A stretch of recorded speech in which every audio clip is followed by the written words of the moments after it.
Hey, am I live? Twitch? I'm live, cool. Alright, some more Los. Let's do it. Load less save game, I guess. That's fine.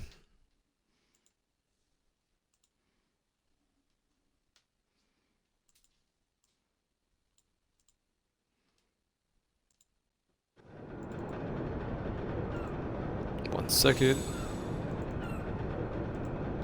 Alright, so what was I doing? I went in here, but I didn't grab any items. So I'm gonna go back over here.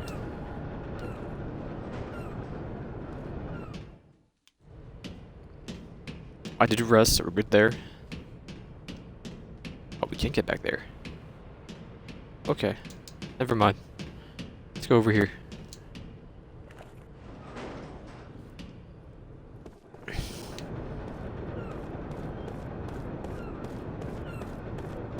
And up in here. Yes, no, baby, so. Cool, cool.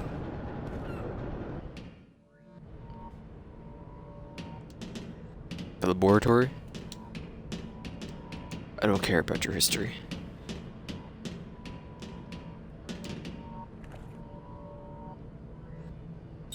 For the grand staff. I'm not reading these. It's fine. Just go.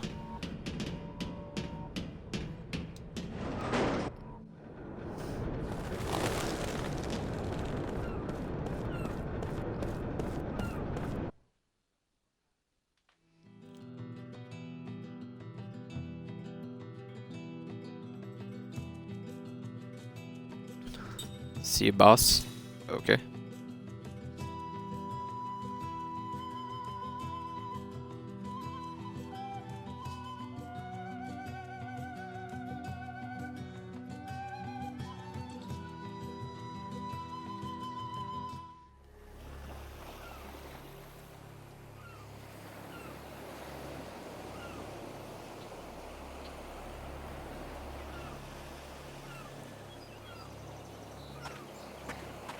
Anything over here?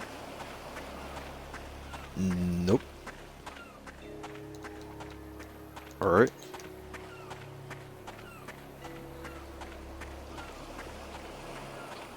See what's up here first. If there is anything.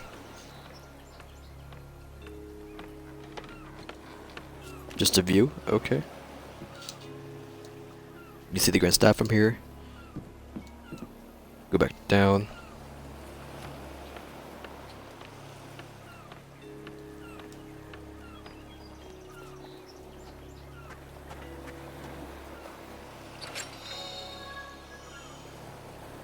Treasure glasses. Cool, cool. Save the game. Number 11.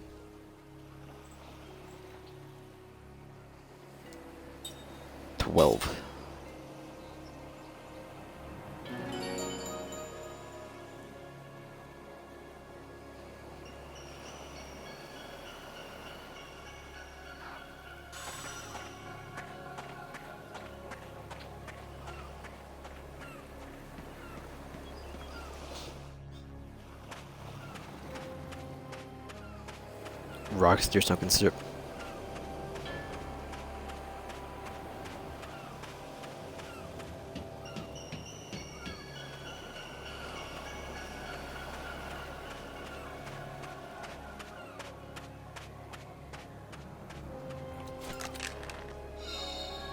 Sticky tape. Cool, cool.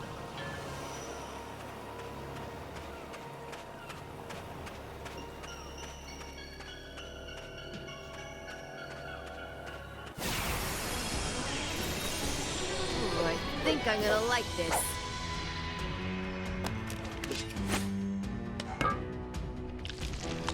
Oh, hello. Attack it for now. Yeah, attack. Then you can use some black magic and use ground. I don't think flare would work. It might work. I don't know, it's water. Yeah, let's try a ground.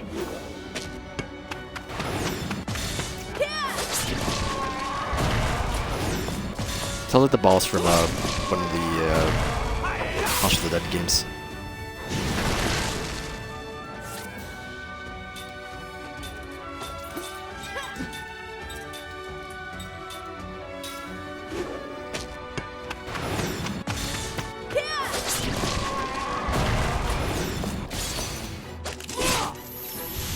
That works. There we go. What a waste of time. Level 15. Cool, cool. Kaim learned Crisis Tech Boost and Seth learned Black White Magic. Cool.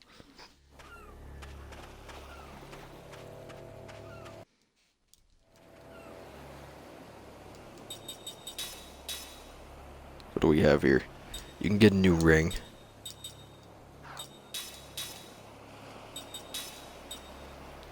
Reveals the items carried by enemies. Sure. Maybe we actually use steel for now. Seth, you can use nothing. And Jansen, what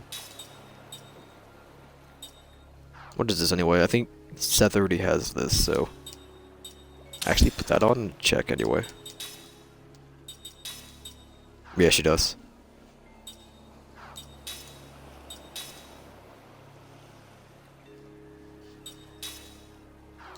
They're all done. What can we use here? I don't really need factual analysis.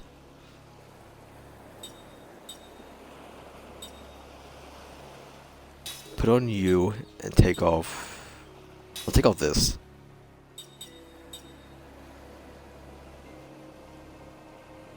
The only one who can actually like is worth stealing for is Jensen. So put on that.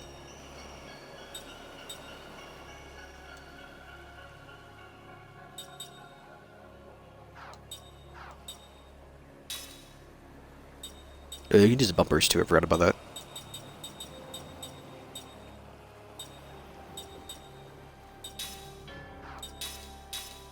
So what do we have here? You can use Black White Magic now. And well, you do have the ring on.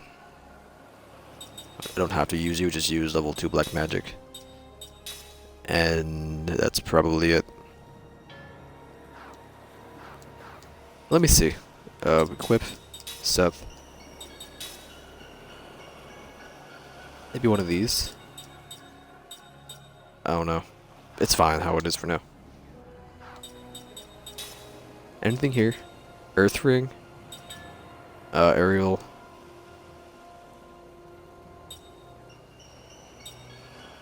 Poison. Critical hits. That could be pretty good. I'm okay for now, though.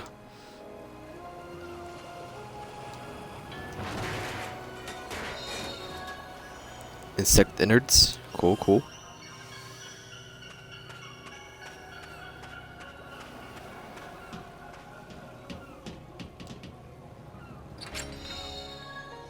And we got all shield. That's a skill? Or a spell?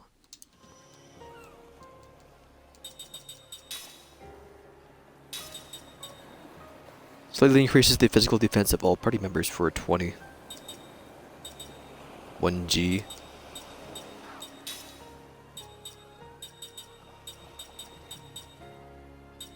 don't know what that means, but okay.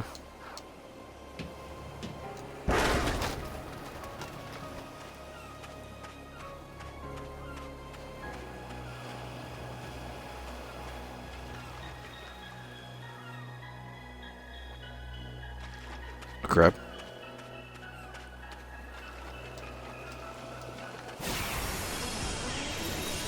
If it's a fight you want, you got it.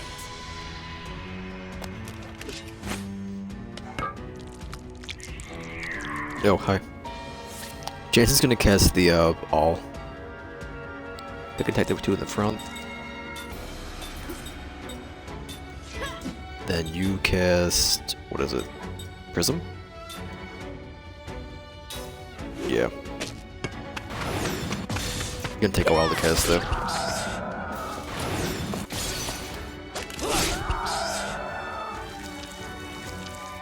I dare you. Rude.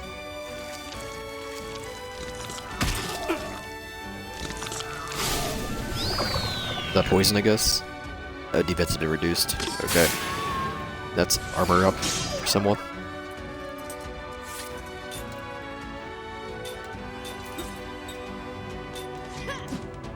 Continue Prism.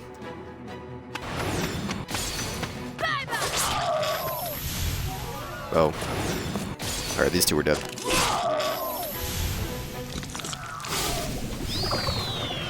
Doesn't do any damage, so whatever.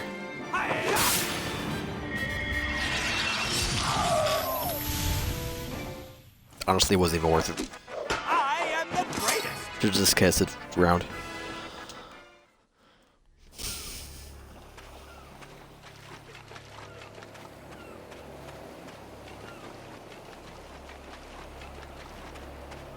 Ooh, here we go.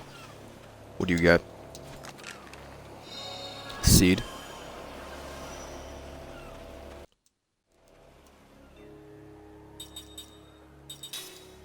So what do we have here? Slot seed? I don't really need these yet, I don't think. I'll save it for now. What about the actual seeds? They're valuables, right? What do you do with them?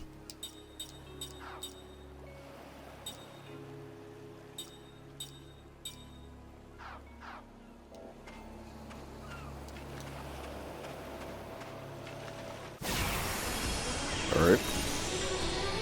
Oh yeah! Let's get it on! Same dudes? No. 680 in the front. Okay.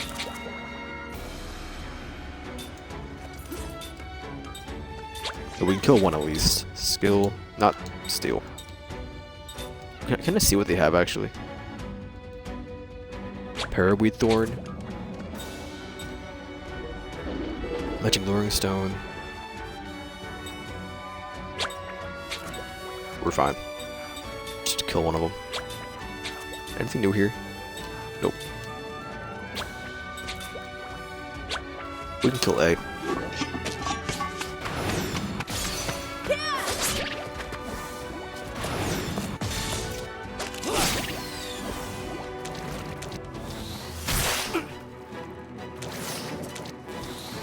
Rude boys.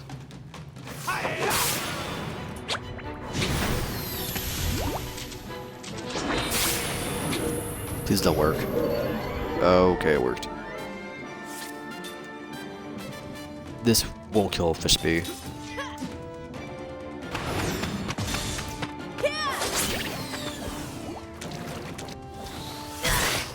That was rude.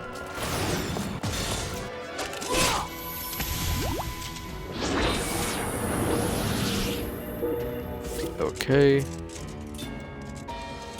Attack. Attack. Then you can actually just steal from him.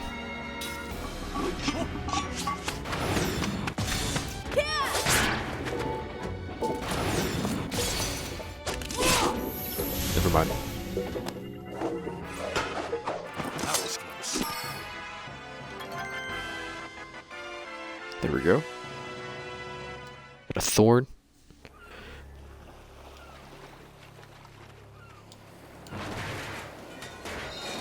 Yellow band.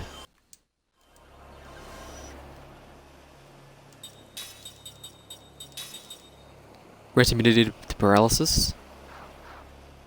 I'll give that to Seth for now. 20 SP. Okay.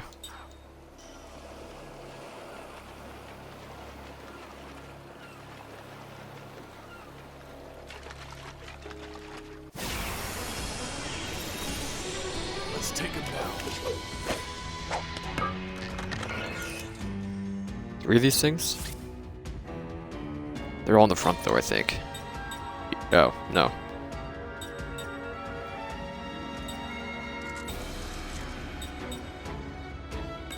I think we killed this one first. So these are 2 attack B, and then he can cast ground. What do you even have? Hard skin?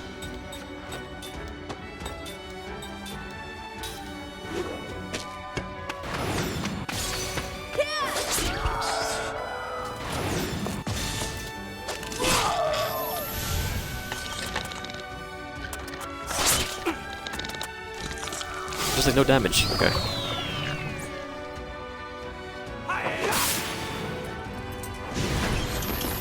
And I killed them too. Cool. Then just these 2 will probably kill it. They will kill it. Hold on. None of them have steel anymore, I forgot. That's fine. I won't be able to do it unless I miss on purpose. Or I don't get it perfect. We're good.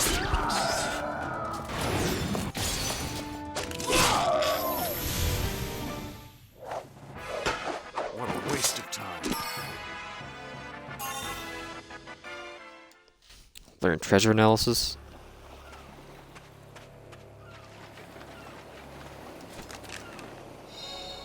Mana herb. Alright, Kion, what can you do now? Nothing, right? So, okay. Till Seth finishes her thing. Just rock this for now. Got it?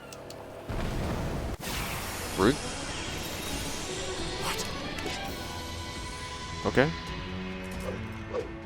I got shades on though. That works.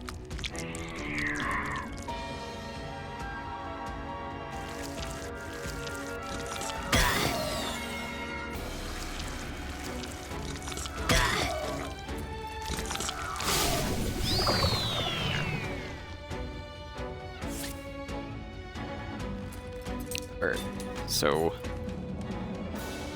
there's one of them in the back. No.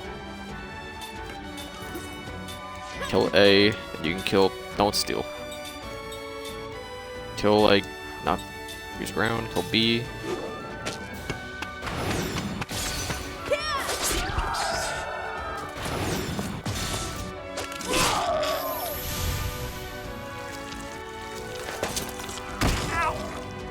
Rude.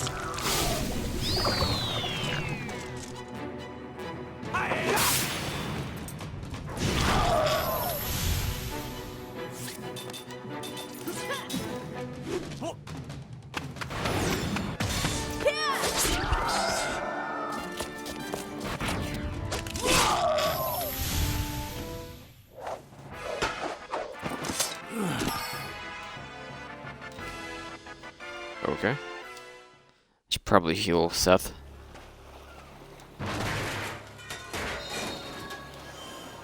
Anti-paralysis. Alright.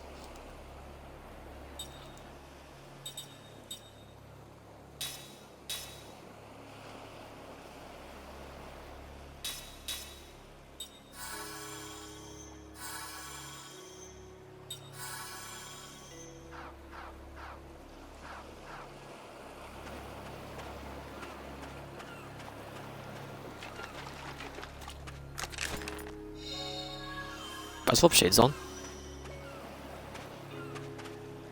I do. What's my item?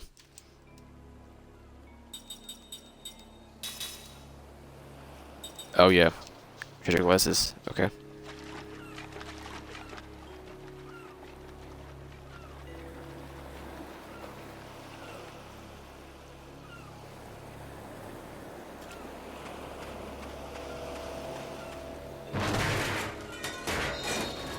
Seed.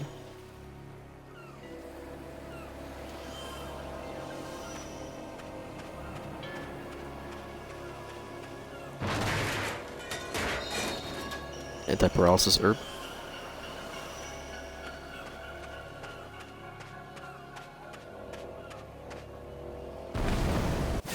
Rude.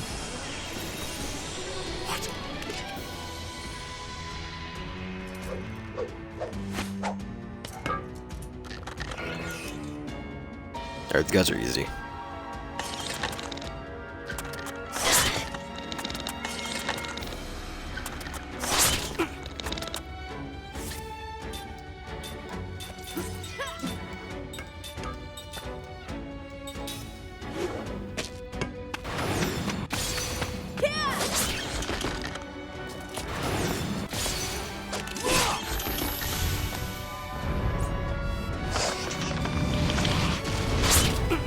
Oh, that was rude.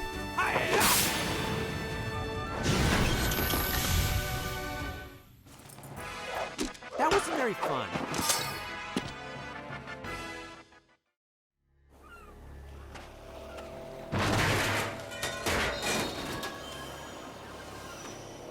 Power drink.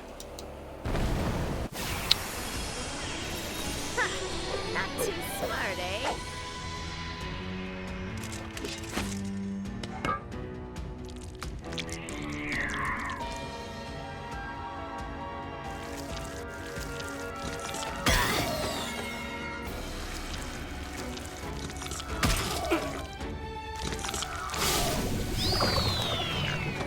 Rude.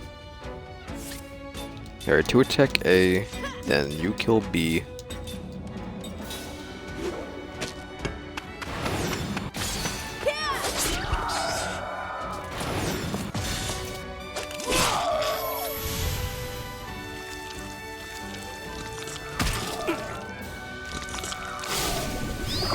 That's fine.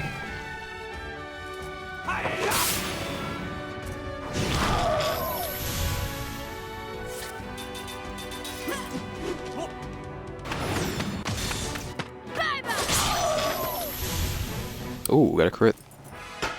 It's not in my nature to lose.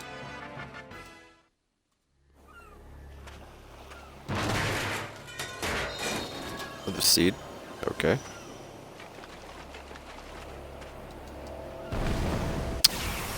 Every time.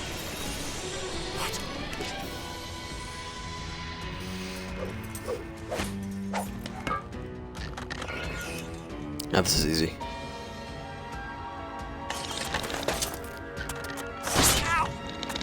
Why go for Jansen?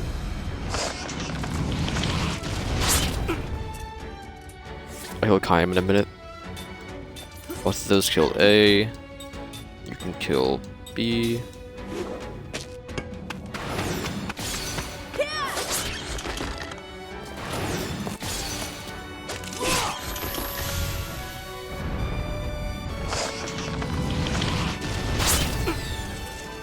Rude. I'll heal Kaim in a minute. Get him back to full. Is the rest of his mana? Well, have you fallen for me yet?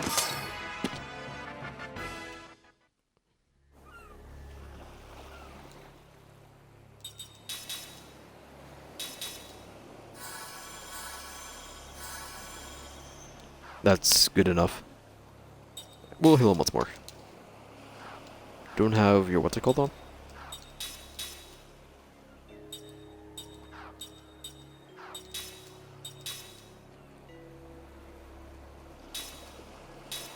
Did I not equip this, I guess? Okay.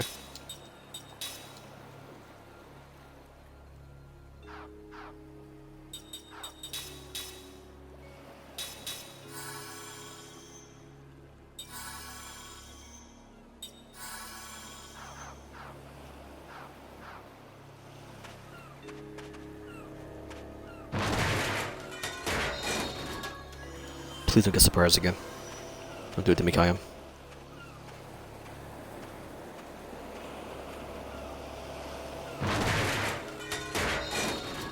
Slot seed.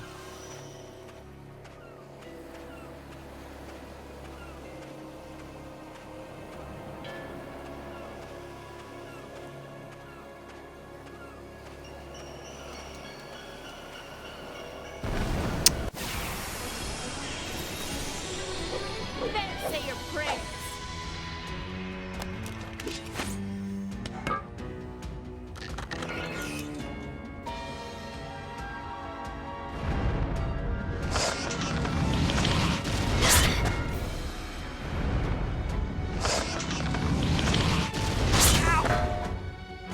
Rude boys. What do they even have? Hard souls, right? Hard skins, yeah. Honestly, what's the point of wasting my mana if I can just kill them next turn anyway? Like, he's gonna attack anyway, so there's no point in wasting my mana.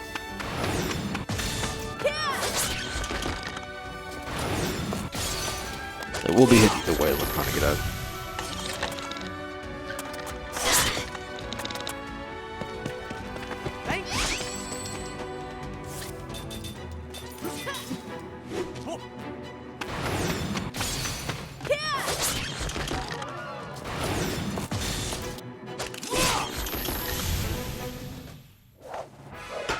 Only the strong survive.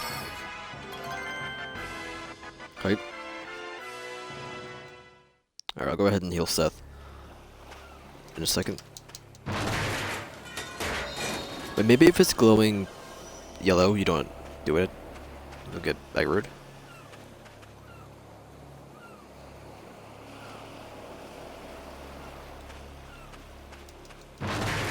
Maybe, I don't know. Ground bomb.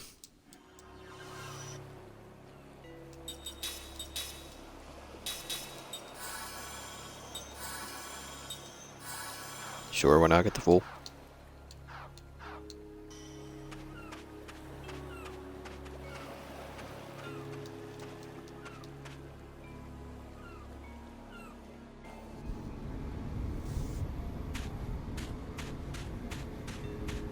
Crater Island.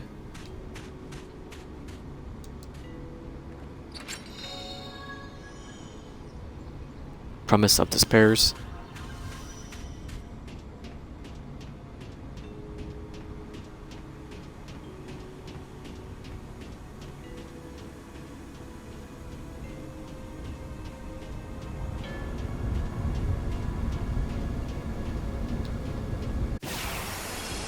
Can I move that rock? Not too smart, eh?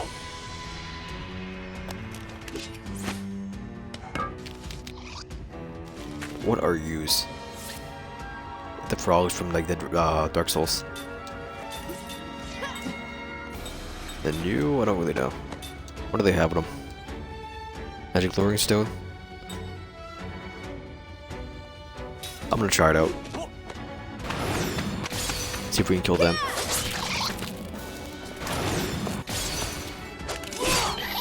Yeah, okay, that was a good call.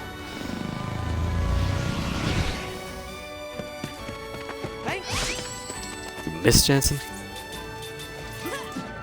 Whatever, just attack him.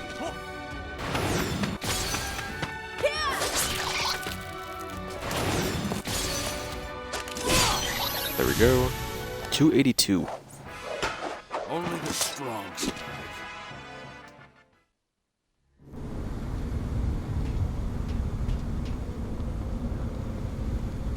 No, you can't move the rock, but you can go over this way.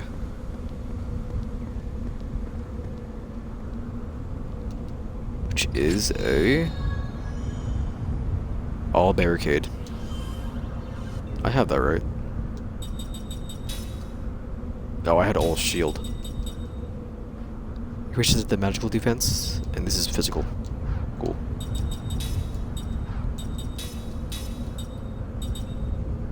One more fight.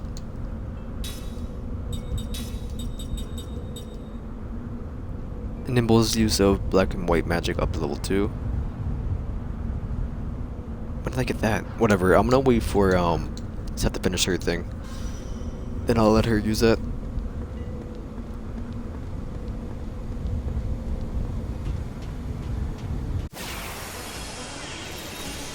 You know, it's tough being so popular.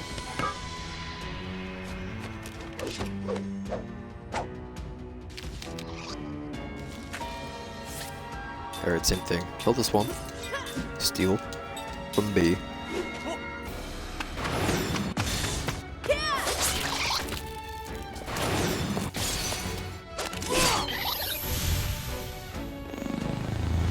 That's fine.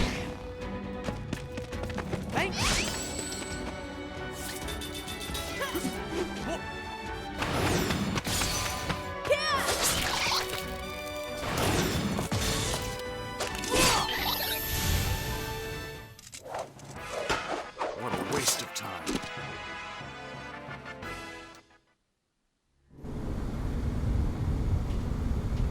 How much SP did we get for that fight? 2?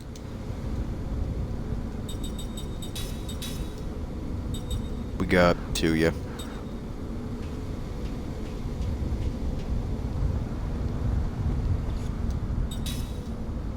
Number 13.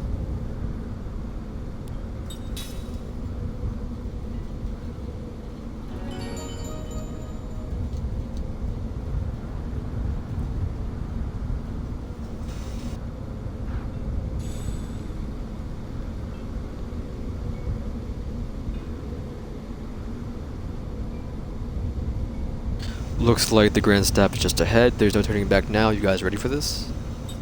Sure.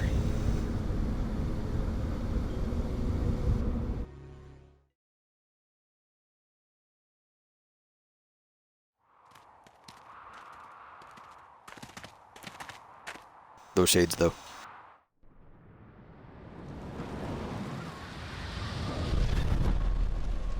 Ooh, you know, this gives me the creeps. Let's just... I'm going in. Going... How? Me too. You have a... Fine, I'm going too.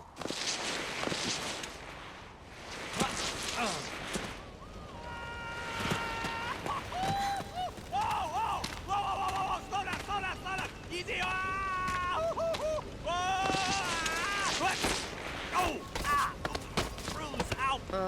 What a whine. Graceful. Why don't you just shut up?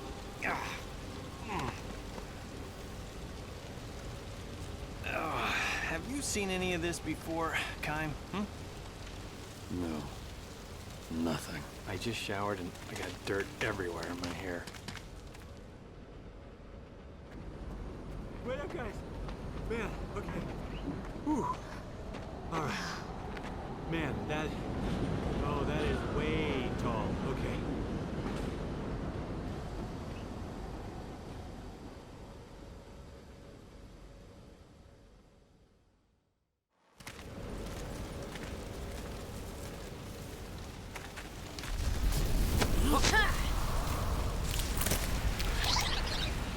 Okay, who ordered the seafood? Are they eating the pipes? No! They're feeding off the magic energy. Big roast!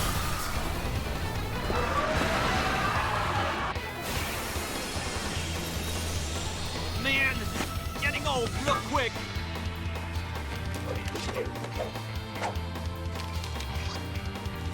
Alright, I'm gonna cast what's it called? First attack. Draw magical power. What do you have? Nothing. Okay. I guess this it. Kill one of them at least. We're casting Prism. He has a while to cast it.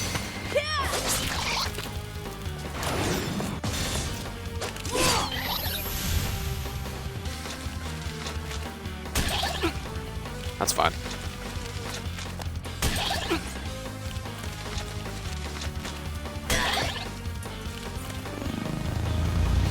Alright, we'll kill him next.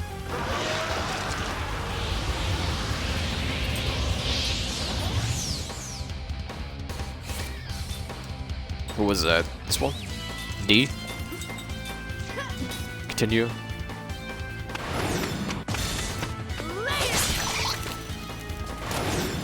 Nice crit.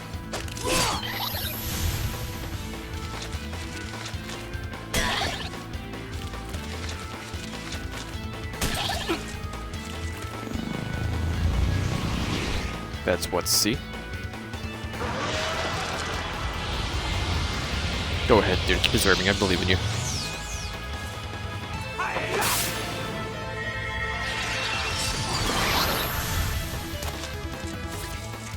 Okay, so attack B. You attack.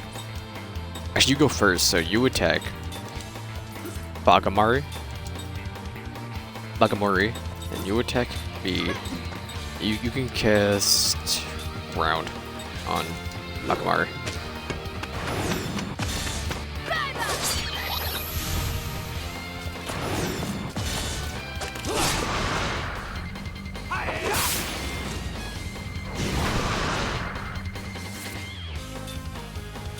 Bagamori.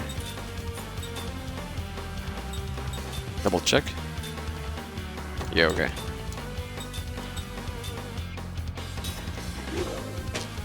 Oh, it doesn't hit me anymore. Okay, just don't use none of it. See the mana. Or, oh, a spawn skies. Alright.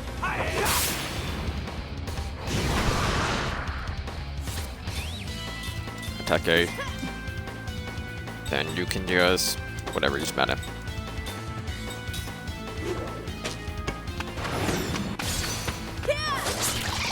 You won't be able to cast.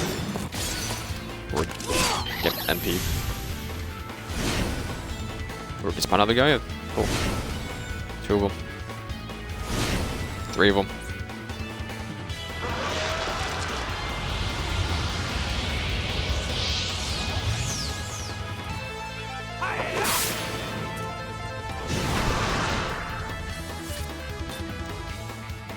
Kill C.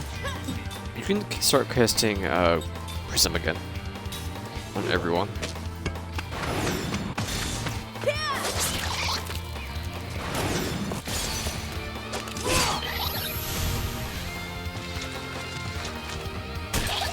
That's fine.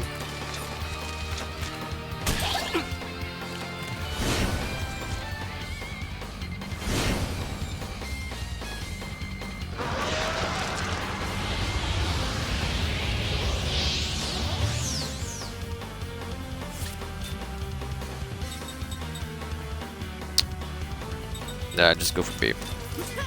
No. You attack B2. Continue.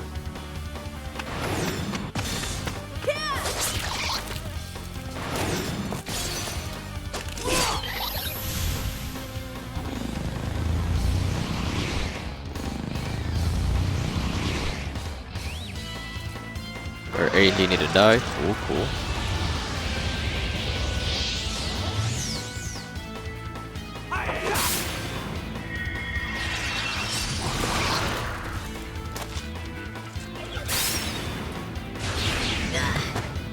Rude. You kill A, you kill D, and you can't even do anything really. Just attack E.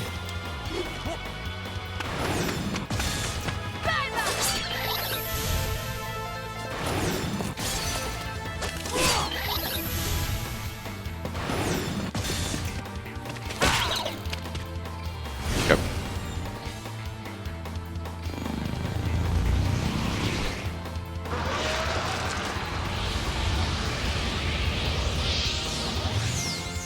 I'm gonna give him some more mana back.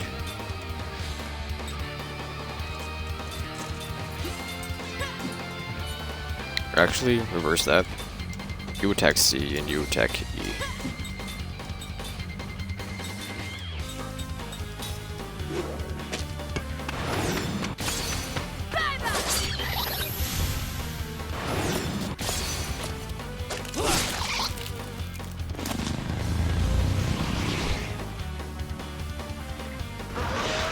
Sword, alright.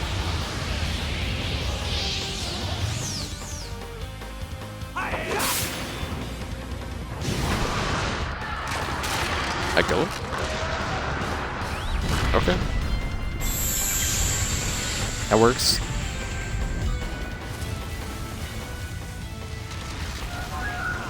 Now them again? Oh, okay. One more. Or not. Oh, there is one more. Alright, we need more mana. He can cast it himself. You kill that. Attack. Actually, other way around.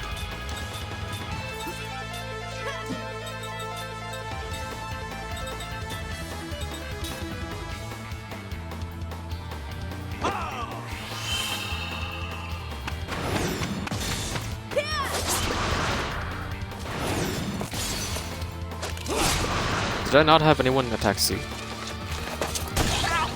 I mean, it's fine, doesn't really matter.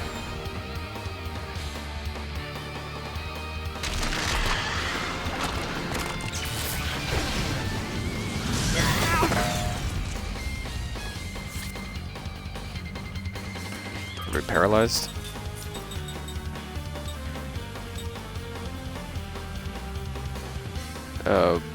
Raises an ally's physical attack power during battle.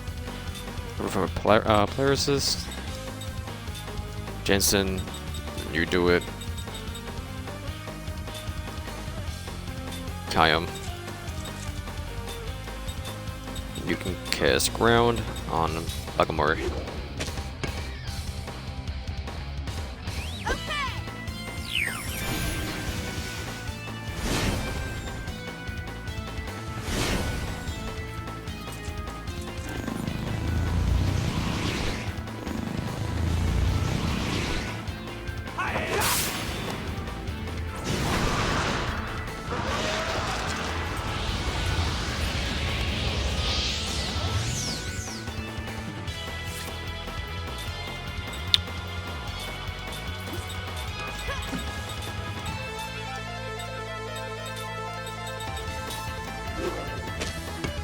Gotta heal Seth. Forgot. You can heal yourself actually.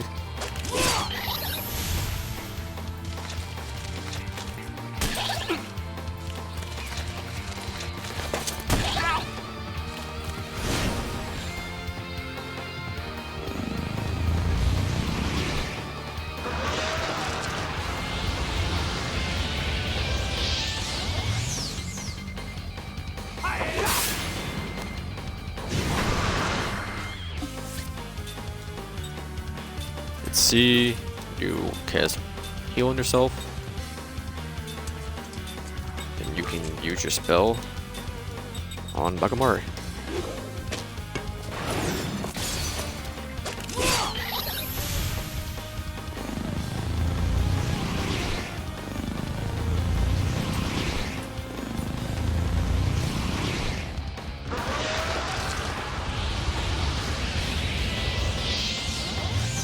Oh boy.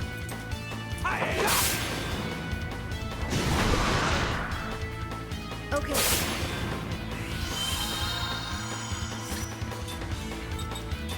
Kill E.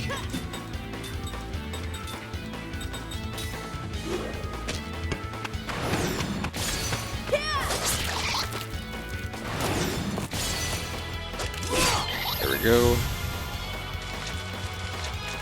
That's fine, they do like no damage. Melee attack. It's only getting 2 power.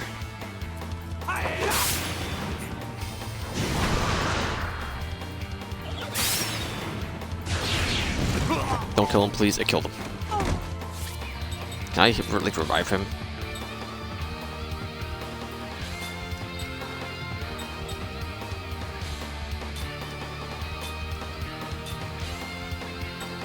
Attack D. Okay. Please don't kill him.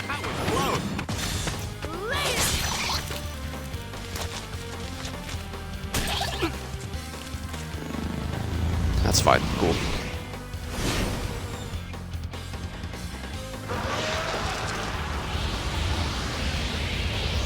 Do I have a heal for everyone in my party?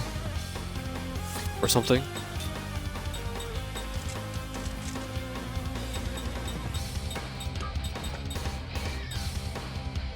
No.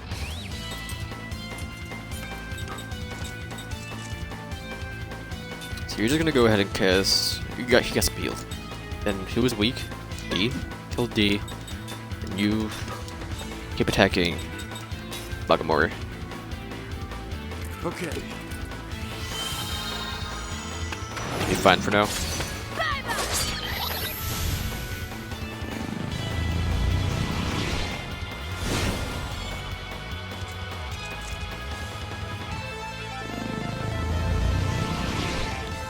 Okay.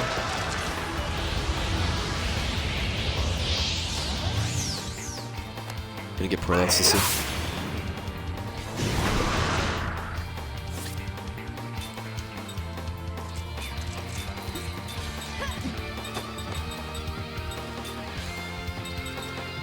I wonder what the cast rated that is. It's instant. It's cool. All it does.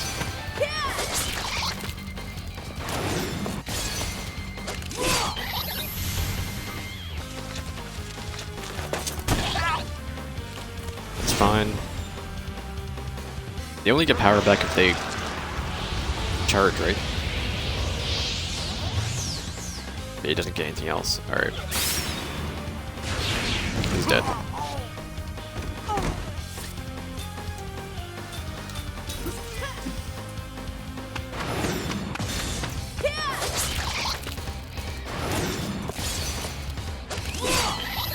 Maybe we should just focus the Bagamaris.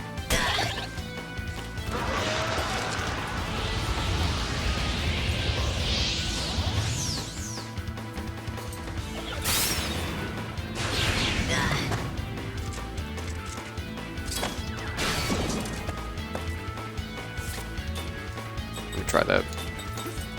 It's in the it's in the front apparently. Okay.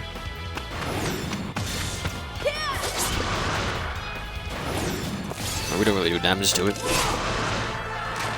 I got it though. Cool. Any more?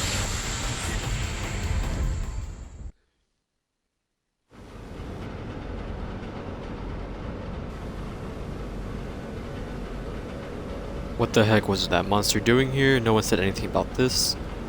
I'm worried about the damage this thing's sustained. It's out of control. Could you take a look around, Kayam? I'll take a peek at the entry route.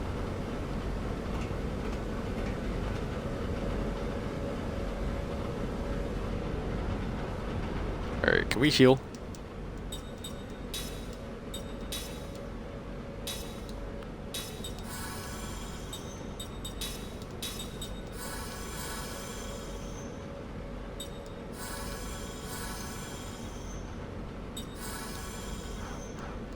Hope we can rest soon.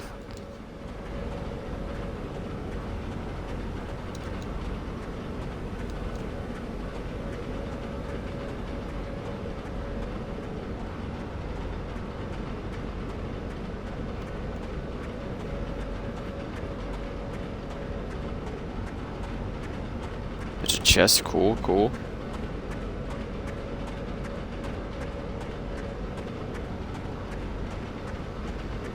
That's it? A chest? Alright. So you are...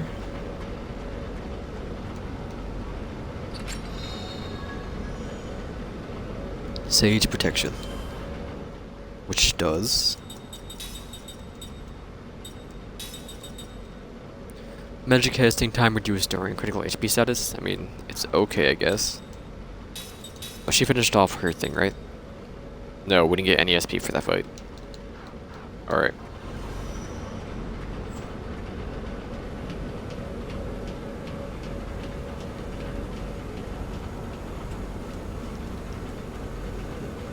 Think we can get in from here. How's the damage look? Oh.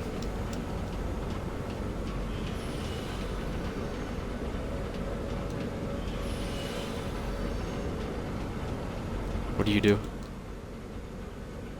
Oh, okay. That works.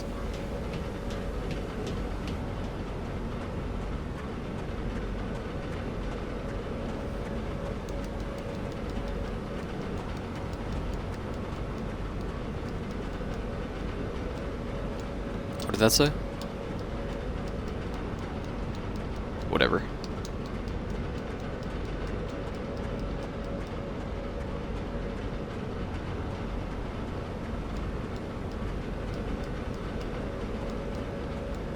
Alright.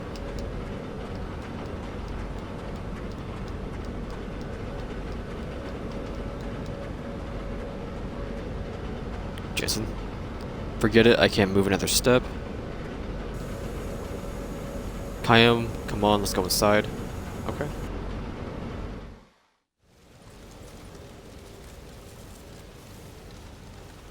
Okay, break time. Okay, just take it easy, guys. I am so tired. Okay, now what? The control room. Yeah, that's good. All right, but hang on. Give me a second to catch my breath. All you ever do is complain. No, I only complain about you. I'm going in. Big, what do you guys have? 4 sets of lungs? Don't you get out of breath? Oh, man. I'm coming. Payment's worth this. Ow! Okay, go hit me. What? Don't move!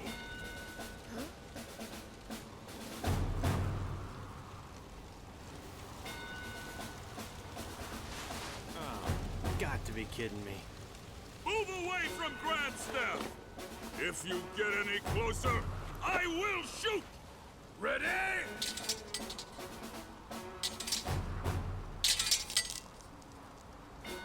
Okay, everybody, move like me. Move like they can't hit a moving target. Come on, here we go. I'm the only one. Come on, everyone now. Kai, what do we do? Are we gonna go for it? No, we're not gonna go for it. No, there's a no here. I'm... Restrain them!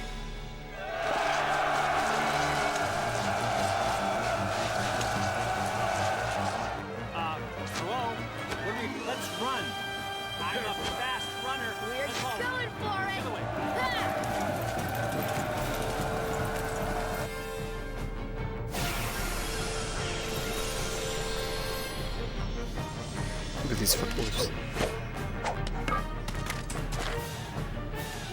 Not that many. Man, this is getting old real quick.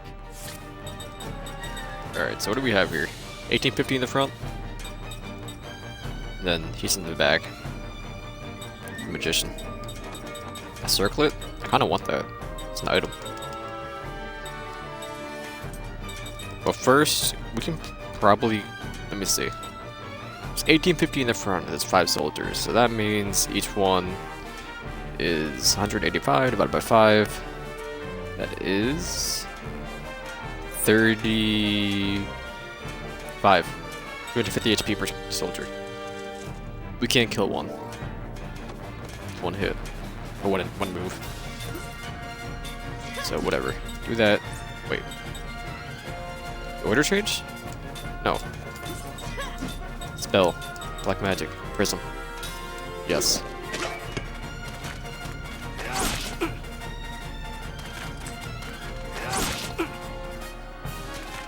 Hey, go for me, please. Thank you, thank you. Well.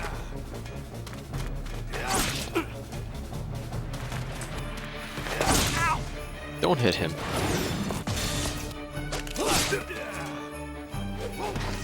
Shield. For everyone or one guy? One guy.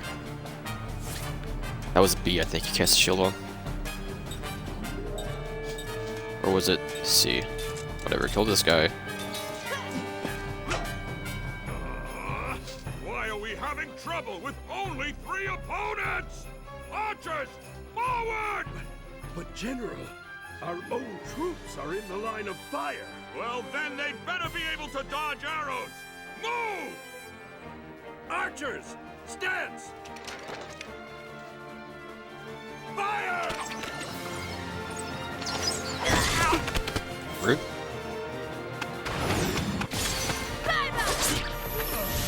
Alright, he's dead. Just do not hit Jensen, please.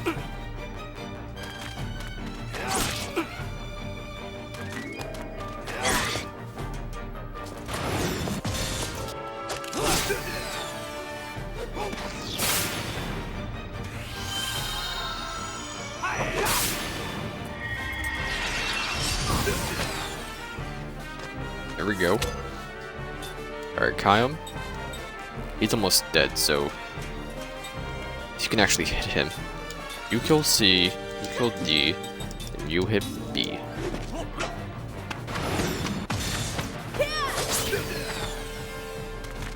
He didn't die.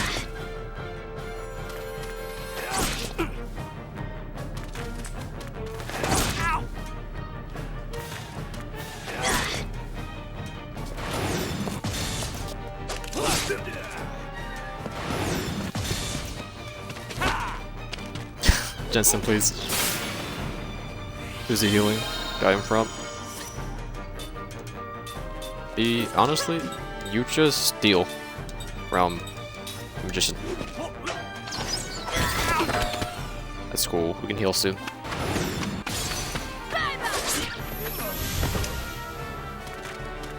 Let's go for Kayam, please. I'll heal him next turn.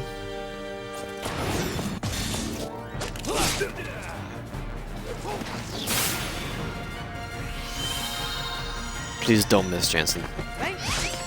You missed! Alright, Kayam. Attack. C. You gotta heal Kayam. Then you can try to steal again. Oh, the Magician. I want that item. That's cool. I'll hit him again, though. Died. I'll heal him in a minute.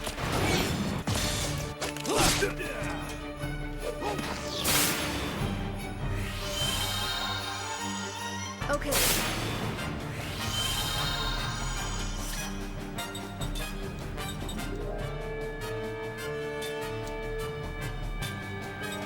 Can I do this? No. So honestly, we should be fine. We can kill 2 soldiers. They won't kill us. Okay. close. I do want to say though, the music in this game is fantastic. Alright, we gotta heal. Seth and Kyle will do heal moves.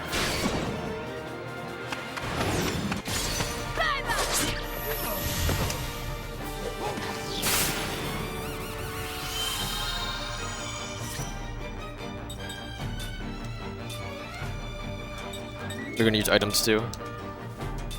Kyle, Seth, Jansen, you can actually use one too. Okay.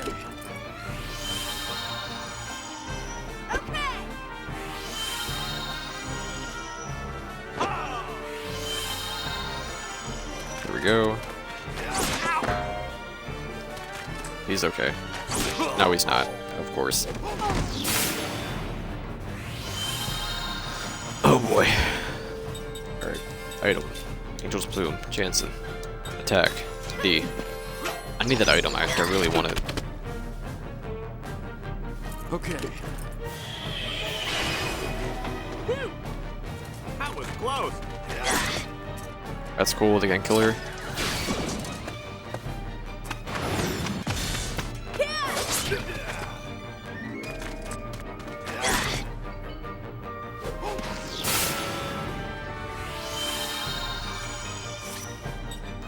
We could have won it a long time ago. Alright. Heal Seth. You can heal Jansen, and you can heal Kyle. Don't know why I went like that, but whatever. Okay.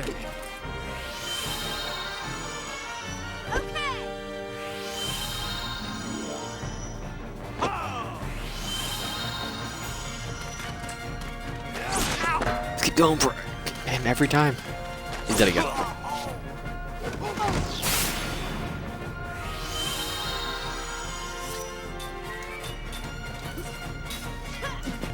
Kill him. Seth, please kill him. If you don't die. Thank you. Went for Kai, I'm cool.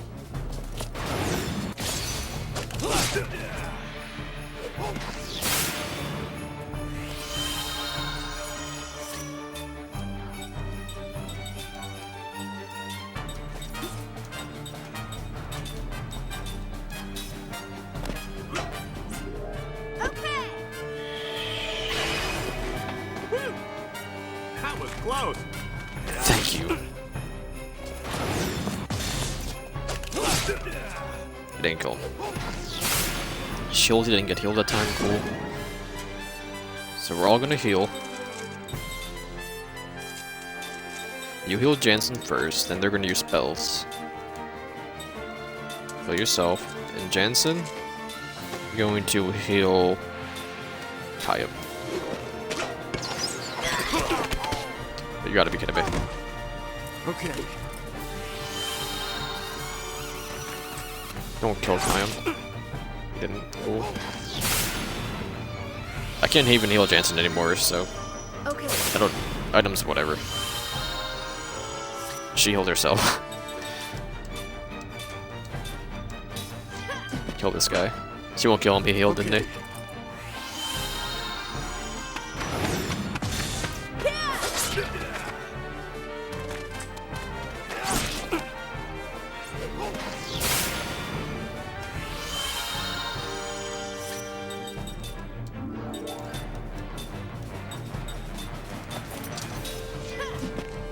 You can do this. Seth, I believe.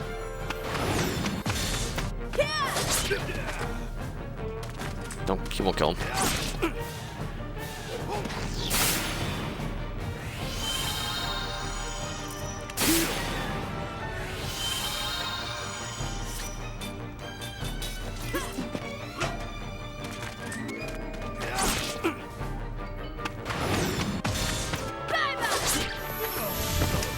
Didn't he just heal for 112?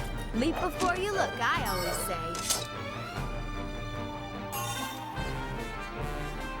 That paralysis. I really wanted that ring.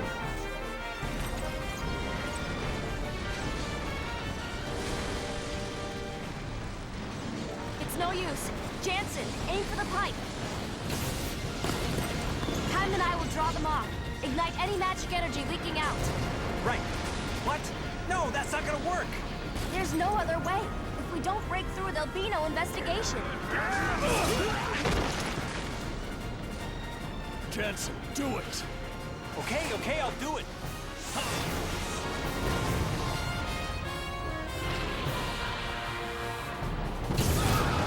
Always just so much stuff trying to get that one item. What is this?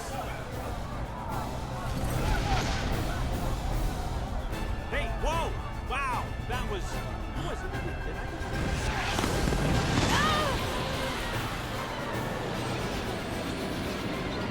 Okay, time to go. Wow, the weather is great.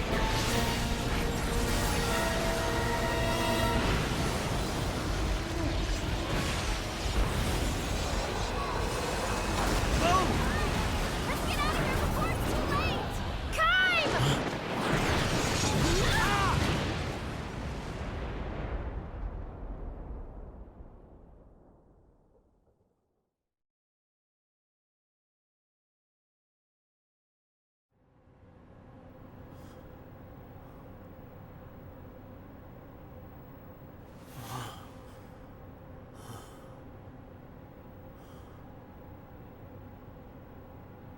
I keep saying Kaim, even though I know it's Kaim. Morning. You okay? Yeah. Hey, great game plan there, getting ourselves knocked out and captured. Hey, that's brilliant. Why didn't I think of that? Don't rub it in. Every situation has a way out. We'll just have to use Plan B. Or C. When you said to aim at the pipe, did you have a plan B or was getting captured plan B? How about a plan G, like get the hell out of here? I mean, you've evolved 1,000 years, and guess what? We're still captured. Huh? Brilliant. Give it a rest. Oh, I got plenty of time to rest. Because we're captured! Can I pause? I'll be here 1 second. I have to grab my dog.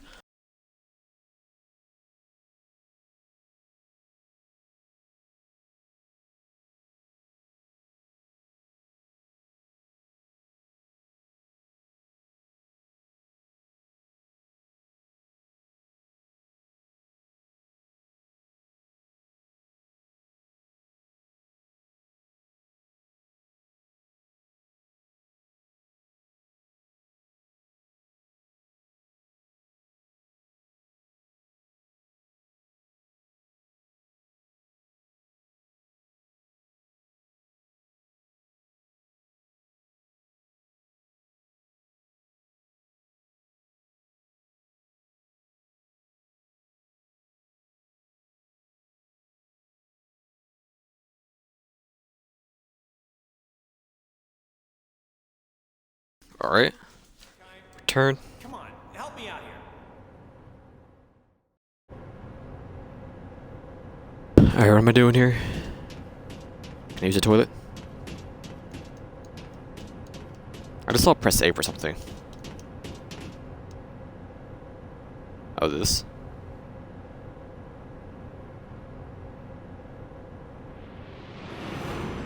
Oh, Jesus Christ. Kaim recalls a memory that was locked deep within his heart. Yes, I'll read it. I'll dream it.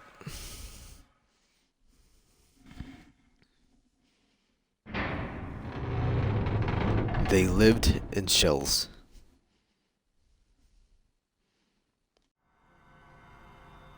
He is in darkness. Unlike the darkness of night, it is enclosed, devoured of death and expanse. He hears a heavy door slowly rumbling open. A shaft of light shoots in, but it is not so well defined as that. To eyes accustomed to nothing but darkness, however, the faint gleam feels like a shower of sparks. Stop this, please. I beg of you, let me go. A young man's screams echo throughout the emptiness. No voice answers him. Crouching in the darkness, Kaim counts the footsteps. 3 men have come in. The disorderly footsteps probably belong to the young man. The other 2 are perfectly regular. Please, I'm begging you. If it's money you want, I'll get you all you could ask for the outside. I promise.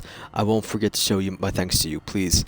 The only reply of the 2 men who have brought the young one here is the clunk of an iron lock opening. No, please, I'm begging you. I'll do anything you want, anything. A dull thud is the sound of a flesh tearing, bone wrenching. Someone collapses on the floor. A strangled scream, the clunk of an iron lock closing. Kame knows the young man has been thrown into a shell, diagonally opposite of his own. When you are locked into one of these windowless shells, your hearing becomes acutely sensitive. Don't do this. Let me out of here. Please, let me out of here. From the sound of the voice, Kame can imagine a young man's face with the boyish traces. A small-time hoodlum, hardly a step above a teenage gang member. When he was still on the streets, no doubt, he used to swagger down the sidewalk, his cunning but cowardly eyes darting every which way. The two men who brought him here maintained their silence to the end. The footsteps moving off together, the heavy door opens and closes again. Left alone in the darkness, the young man howls his entreaties for a time, but when he realizes they will do no good, he shouts himself hoarse, spitting out one curse after another until he begins to sob. Quiet down there, an old man calls out from one of the inner cells. It won't do you any good to make a fuss. Time to give up, sonny. This is the voice of the oldest man living in the dozens of so shells lined up in the darkness. He was already here when Kame was sent to this place. It is always his role to quiet and comfort the obstreperous newcomers. If you got time to bawl like that, keep your eyes closed. Huh? Just make sure you keep sucking on your memories of the outside, like a piece of candy. Sounds of suppressed laughter come from the surrounding shells. Kame joins in with a smile and a sigh. All the shells in the dark are supposedly full, but few of their inhabitants are laughing. Most of them have lost the strength to live. Hey, Sonny. The old man continues in his role as advisor to the newcomer. No point in making a fuss, just calm down and accept your fate, otherwise. And here a note of intensity enters the old man's voice. They'll just drag you out of here first. This is exactly what happened yesterday to the former inhabitant of the young man's shell. He had been screaming on and off for a day. There came a day of banging his head against the shell wall, then nothing, until he was dragged out in silence. So, get a hold of yourself, Sonny. Don't let the darkness swallow you up. Close your eyes and imagine nice scenery from the outside. The bigger the better. The ocean, or the sky, or some huge fields of grass. Remember, imagine. This is the only way to survive this place. This was the advice he always gave to newcomers. But the young man screamed tearfully. Who the hell do you think you're kidding? Survive this place? And then what? I know what this place is. No exit prison. They throw the lifers in here, give them just enough food to keep them alive, and in the end they kick the bucket away. Am I right? Nothing left to hope for. His shouts turn to sobs again. This is the reaction of most of the newcomers. Nor are they mistaken, this is a prison. Each of the shells is only a solitary cell with bars, and the sun shines on the prisoner only on the day of his funeral. Everybody dies, Sonny, that's for sure. You just can't let your mind go before your body does. Hope doesn't have to fade unless you throw it out yourself, the old man goes on softly. Then he adds with a feeling, the system we live under can't last much longer either.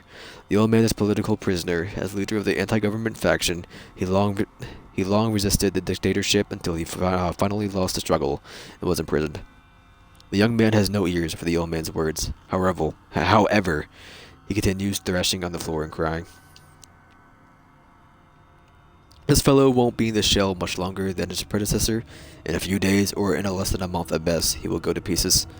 Darkness is that powerful. Depriving a prisoner of light is far crueler than taking his life in an instant. My, the old man reflects. This fellow is not going to do much good in this prison break. The old revolutionary laughs. It might be a genuine laugh or a bold front, but in any case, almost no one laughs in response. Tomorrow's morning, or rather, as there is no clear-cut morning in the darkness. After they go to sleep, wake up, and have their next meal, another cold corpse will be dragged out wordlessly from another shell.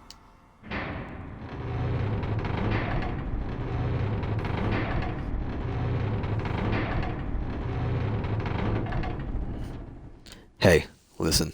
How many of us are here now? The old revolutionary asks. Answer if you can hear me. I can hear you, Kame says. He is the only voice. Man, this is bad. We were full up a little while ago. The old man gives a dry chuckle. Kame asks, I wonder if something's happened out there. Maybe so, answers the old revolutionary. If you ask me, this would be about the right time for a coup d'etat or a revolution. My boys aren't going to keep quiet much longer. Huh. What was your name again? Kame? Have you noticed what's happening? How there used to be a lot more guys getting thrown in here until a little while ago. Most of them real nobodies. Now we're sentencing to life? Uh-huh, sure. The young man was one of them. Nothing but a small-time crook. It just so happened that the storehouse he broke into belonged to a rich man with ties to a powerful politician. This was the only reason they put him in a shell. Shells always used to be full. They would throw a bunch of men in here and they would die. And the new men would come and they would die. The young man was one of those. The terror of being enveloped in darkness was too much for him. And he went to pieces. He was apparently having hallucinations at the end. I'm coming, Mama. I'm coming home. Wait for me. I'm coming. Wait for me. Please, Mama. He repeated over and over like a child. Where are you, Mama? Here? Are you here? And he gouged his own eyes out with his bare hands. I figured things were getting scary out there. The cops losing control. So the government was really starting to crack down, which is why these shells were always full. This is what brought the young man here, blood streaming from his eye sockets. He dried, muttering his snatches. What did I do? Everybody knows damn well. There are plenty of men way worse than me. But now this place is empty. Do you know what that means, Kame? Sure. There's so much crime out there now that the government can't suppress it. You got it. The whole royal family might be strung up by now for all we know. It's a revolution. It will happen any day now. That means you and I will get out of here. My boys will come get us. Just hang in there a little while longer. Kame nods in silence. The old revolutionary goes on. You're strong, Kame.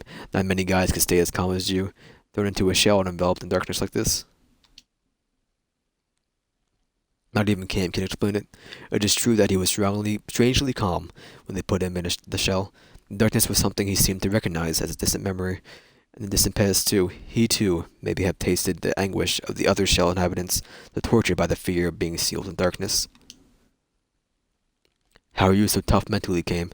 Does it mean you, too, are a revolutionary? No, not me. His crime is hardly worth talking about. He resisted somewhat under questioning when they brought him into as a suspect, and for that he was branded a rebel and thrown into a shell. The old man is probably right, though. The country's dictatorship is almost certainly in its last days. It won't be long now. We'll all be back in the real world before we know it.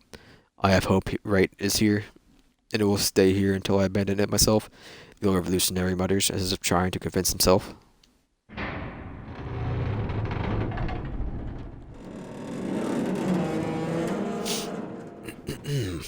The prison falls soon afterward. Armed young men come charging into the darkness and open the shell's barred doors. Embraced by his boys, the old revolutionary goes out.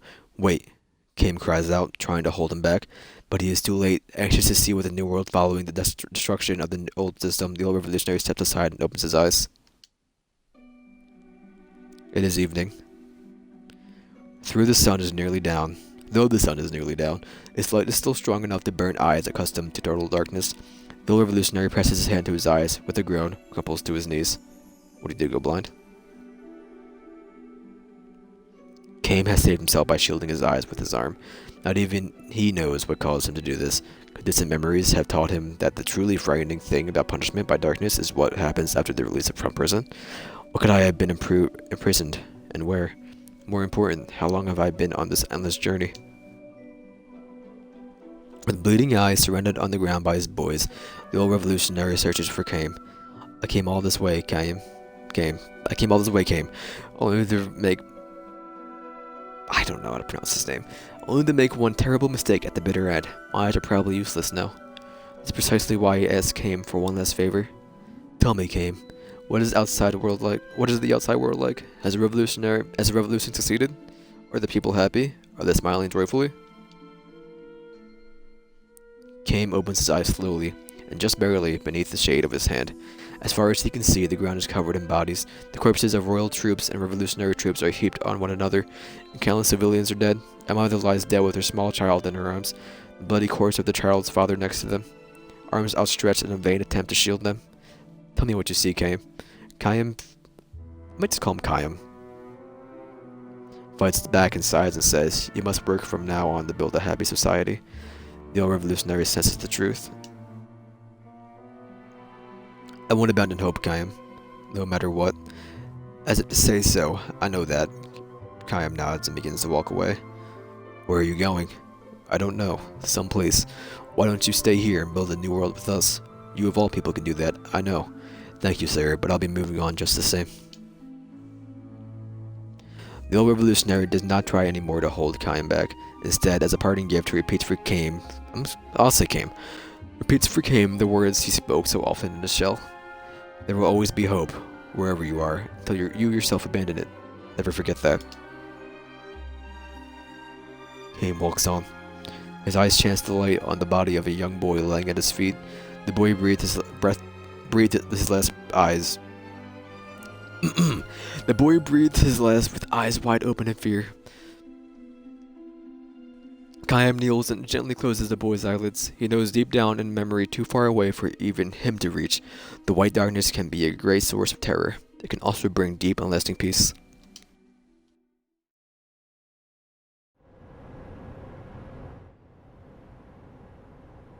Scared? What do you mean? Are you afraid? Afraid? Yeah, I am.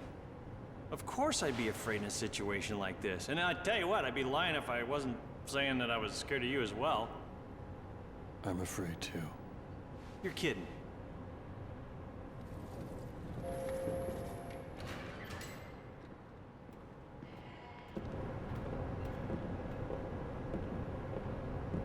I am General Kakanis, a majesty. The Queen has bestowed upon me the honor of commanding all Numara's forces. I speak with Her Majesty's voice, and you shall answer my questions. Go ahead, ask away. But no geography question. What were you doing at Grand Staff? You are Uran spies, aren't you? We're, Just ordinary travelers. yeah, travelers. What we are. Yeah, I'm the husband. Over there's my wife. And, Mr. Chuckles there in the middle, he's my buddy. Yeah, we were just surprised, you know, to see a building that huge while on our trip here. Ah, do you think I'm a fool? Honestly, yes. That's Grand Staff, Ura's giant magic engine. And we are already aware that there is a link between that thing and the recent meteor crash. What I want to know is exactly what caused it to happen. I suppose none of you know anything. You're not spying for Ura, are you? Or maybe Goatsa, I'm telling you, we're just travelers. Come on, we're not spies. We don't know what happened. Come on, let us out of here. Ah. Since when do ordinary travelers display such masterful fighting skills? We're simply travelers. Ah, we have a great deal of skill in loosening obstinate tongue.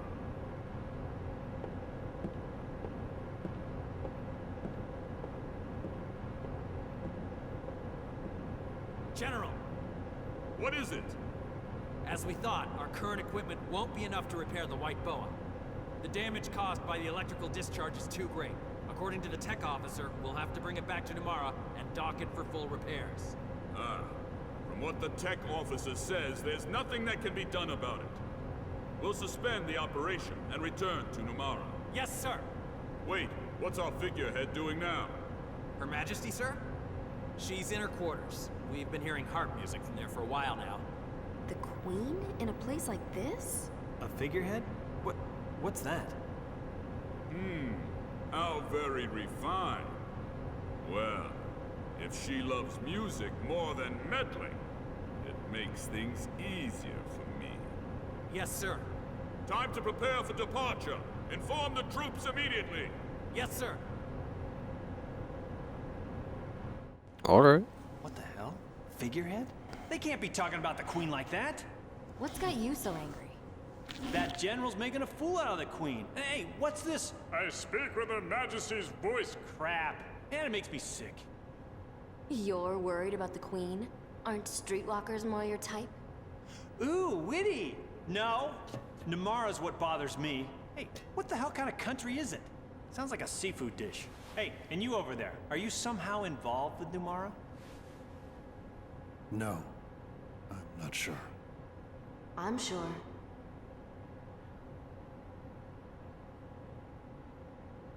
A glowing white monument in the sky. Do you remember it? It feels like my memory is returning, bit by bit. Yours should be too. I get dreams. When you were talking so bitterly a while ago, was it about the dreams?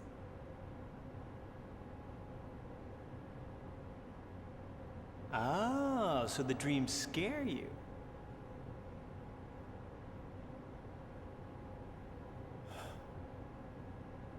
Yeah.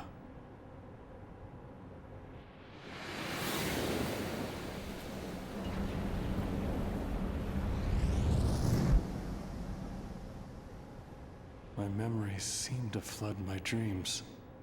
Are they just dreams? Or are they my past?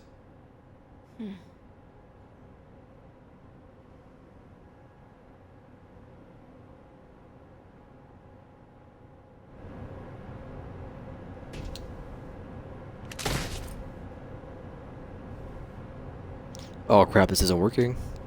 You gotta be kidding me. If there's a way out of this, then tell me what to do already. Remember it again? Yeah, I'll switch to Jansen. What do you got in here, Jansen? Whoa, oh, it's just a rat. Scared me for a sec there. It's holding something in its mouth.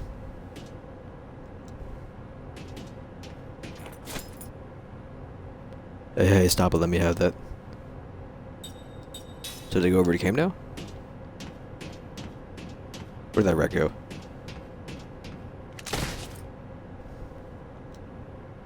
Which characters? Maybe it's over at Seth. What's this, a rat's nest?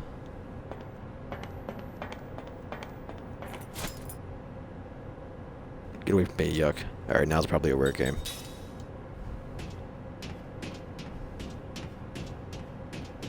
There we go. A light lens. Oh, I never switched these out. I can't switch them out either.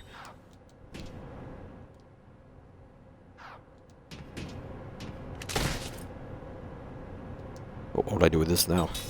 Martha Jansen.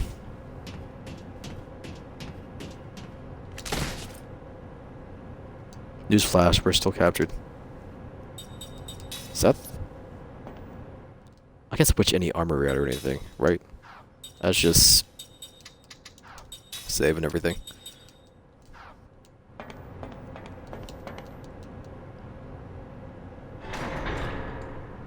Question mark? The Queen?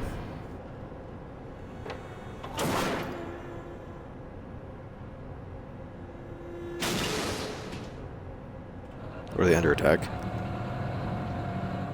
Why is this always happening to me? You know, Oh, I'm being moved. woken up this morning. I'm not only afraid of heights, I'm claustrophobic. These are two things I can't cope with. Kai. Kai. Well, I got an item, I got a light lens, I guess, cool. I still want that one item for that one dude that I can never get again, probably.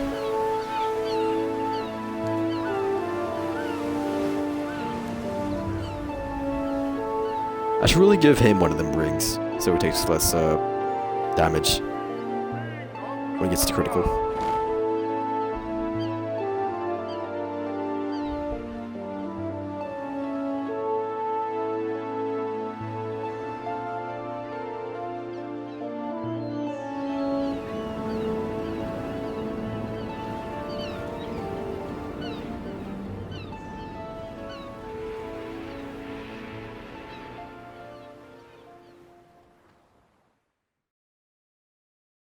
Nice looking boat. I like it. I like it.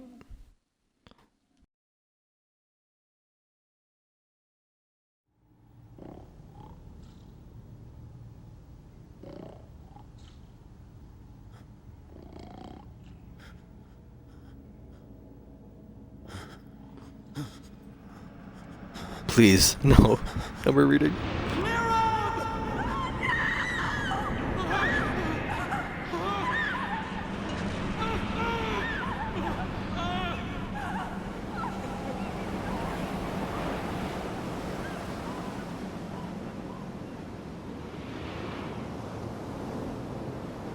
this boy?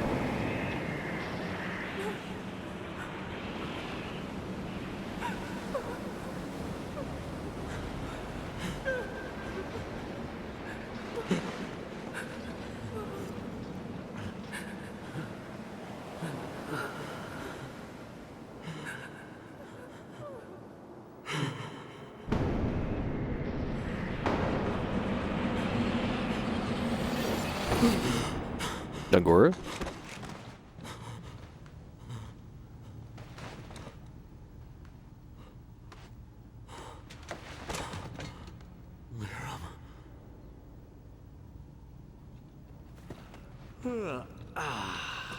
Sounds like you just had a nightmare. Who's, Lirum? Must be some girl's name, huh? I don't know. Just that it's very painful. Every time. I really wish I didn't have the shades on right now. I guess you really are remembering bits and pieces, huh? You look like you don't want to remember. But it seems like the memories are starting to surface anyway. But there's no point in remembering them, is there? I swear, Kime, you are such a pessimist. You know, a normal person would do anything to figure out who they were or where they'd been. Maybe I want to cut myself off from the past. You see, it's just like I said. You just drop it? What? He can take his time and remember the past when he's ready. Can't you see? It's obvious that right now all it's doing is hurting him. Yes, ma'am. Begging your pardon, ma'am. What is her problem?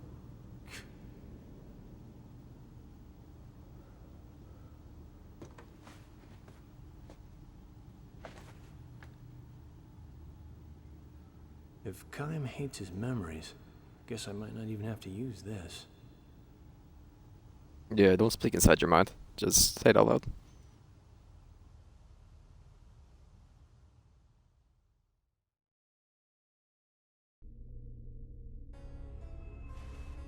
Listen, if either Kime or Seth seem like they're starting to regain even a fragment of their memories, use this. What is it? Let's just say it's a magic energy crystal. Just throw it at them. That's all you have to do, and their memories will grow muddled and sink back into darkness. If it comes down to that, I'll triple your pay. Let me think about that. Okay.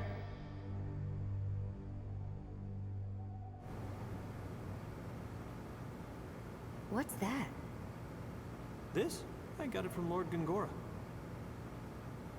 It's, you know, what you might call being prepared.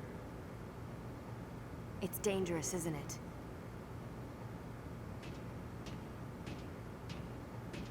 Well, see for yourself. You use it like this.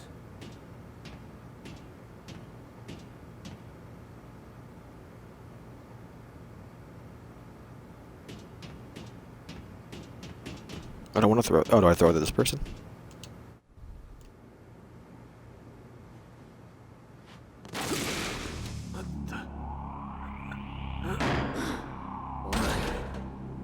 Uh-oh. Is he dead?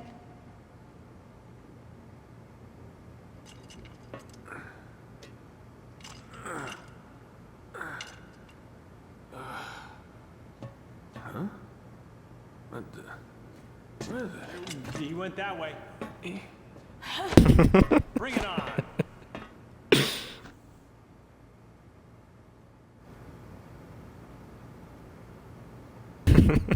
He went that way. Excuse me? Hi. Huh? What am I doing here? What's with him? Has he forgotten his job? He's temporarily lost his memory. Whoa. It works. That pearl must be a magic energy crystal. Gangora. So that's it. He said to use it in a pinch, and that guy was pinching. Why am I... What's going on? Does he have more than You, one of sir, them? are a soldier. Act like one. Huh? Okay. But how come... Listen, we're just ordinary travelers, but remember, there was this misunderstanding. Yeah, and we got thrown in the slammer. I hate to ask, but I have a hair appointment. Oh, but don't I need permission? You know, to release you guys? Well, that's what you came here to do, right? You came here to let us falsely accuse prisoners, those are your words, not mine, out of the brig. It's obvious. There was a mistake, you see? Come on. Let's go. I distinctly heard your boss tell you to come down and let us out. Hey, congratulations on the promotion, by the way. What? Oh, that's right. You slipped and hit your head. Yeah, it looks like you've forgotten your duty. Oh, okay. How embarrassing. Look, see that doohickey there? Yeah, it's probably plugged into a magic engine. I don't know. Maybe it will open the door. Yeah. Yeah, okay, that looks right. I really have to go use the restroom, so finish this conversation. I'm sorry you had to tell me how to do my job. Okay, almost got it.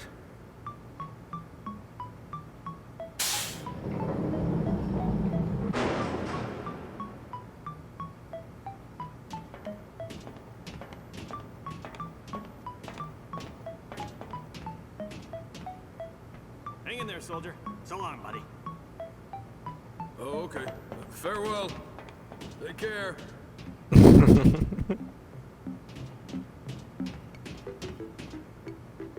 You're a sneaky one, aren't you? What do you mean? It worked. Thanks for the help. Seriously, you could charm the skin off a snake with that kind of tongue. It still bothers me why Gongora would give you something like that pearl. But I should thank you. Just this once. Right, Kaim? Yeah.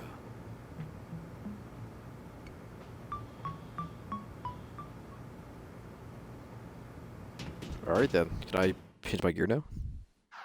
Nope. Alright, save the game, I'll be right back. Number 14?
Alright. Level 16? What levels? What's his face? Jansen. We have a 16, 16, 15. Oh, he's about to level up. Anything else before we go out the door? Talk to you again? A bit out of it. Okay. We're good.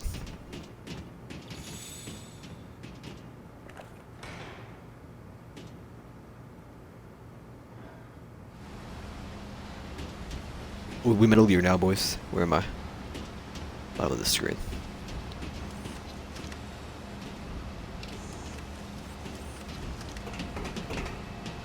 Whoa. Hey, at least let me know if you're stopping so suddenly. Stop whining, I saw something weird just now. It was a magic engine that looked like a floating eyeball. It's gotta be security or something like that. I think we're a little past being surprised by something like that. What did you expect at welcome party? Still, we do need to be careful. Without any of our equipment, we won't be able to put up much of a fight with that before we're captured again. What was over here? There was an item, right? Or like another way? Whatever. Did he see me?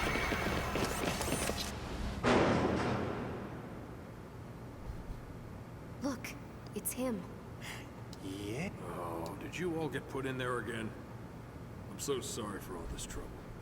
Here, I'll get you out at once.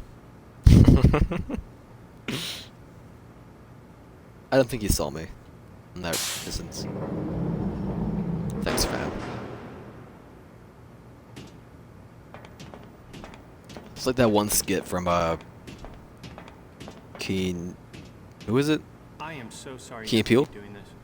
There you go. Take care. You've been a great pal. Hey, let's get a drink later. Take care.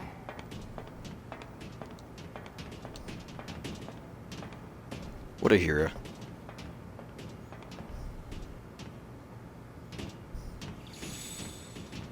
Alright, don't miss this time. Or don't get spotted this time.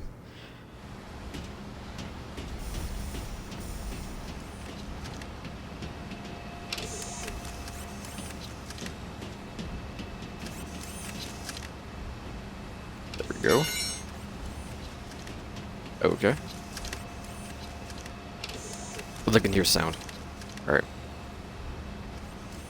Move that was close. What was that thing going for us? We were out of its line of sight. Must respond to the loud noises as well. So even if they can't see us, we can still find us from the sound we make. Have to be more careful.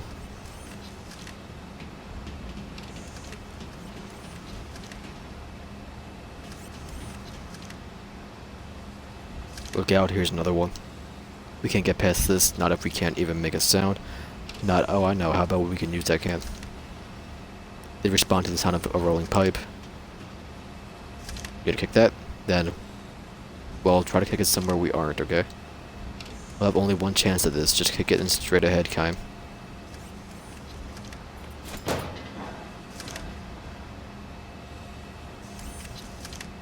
Now let's go. Go, boys! Alright. Alright. Oh boy. Oh, a chest, cool. Go grab that. What are you? Paralyze? Cool, cool. I like it, I like it.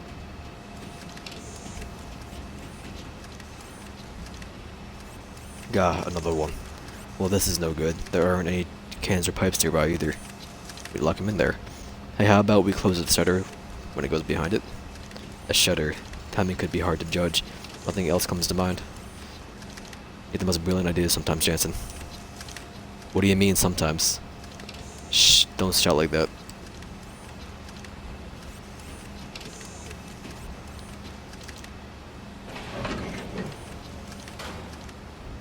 Let's go. Now what do? Do you open it back up? Or do you open the door to my right? There we go.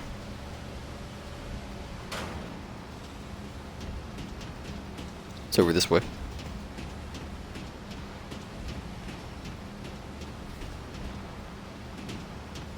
Hey, stop. Whoa, what now, drama queen? Keep it down, can't you see those soldiers? Are you serious? Guess we have to find another way out. Alright.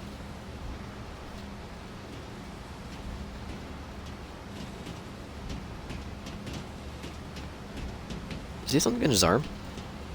Oh no, it's the feather things.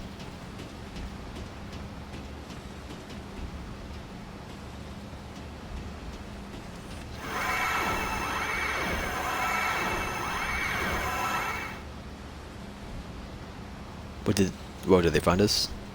I don't think there are any soldiers here. That little plate sounds like sounds an alarm if it detects any strong vibrations. Guys running across it, for example.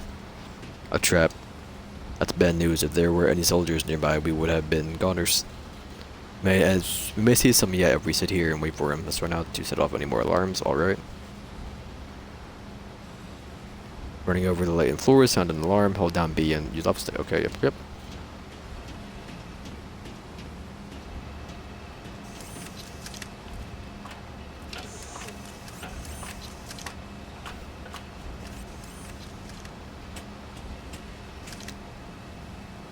What do you do? Open the door, I guess. Use a Kime. Or Kime. I think it's Kime. Did the door open?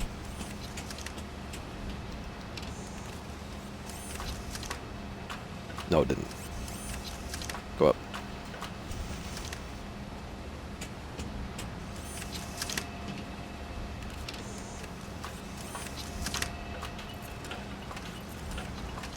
Oh, back over here then?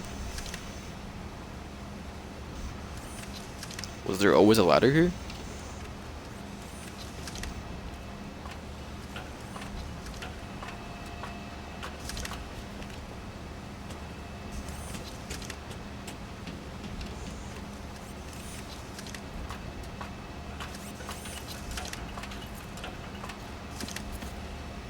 I guess it just isn't a ladder. Can I actually open this door?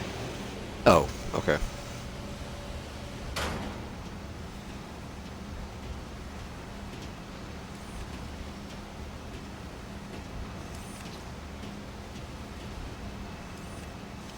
Look at this chump. Isn't he a sleepy fella, little fella? Haha. Shh, just let's slip past him, keep the noise down. Alright.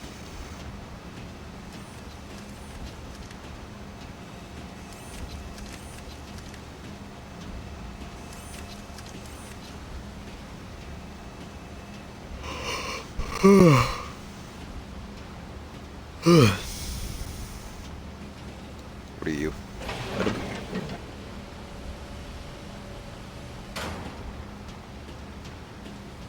Yeah. Slot seed. Can't use anything yet. Where am I? Okay. Just go up here, I guess. I doubt he can see me. I'll walk though, just in case.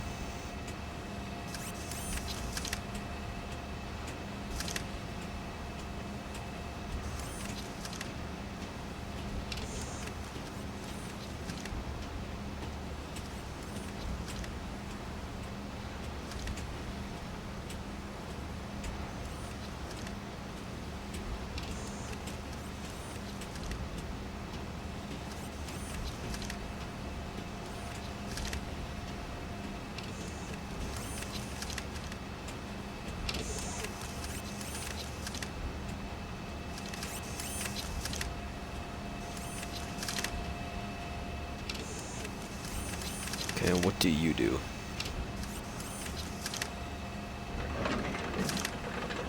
The ladder down. Cool, cool.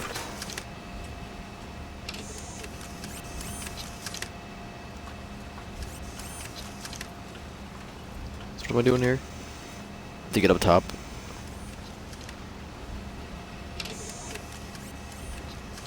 They'll see me totally. They'll definitely see me. I'll give it a try.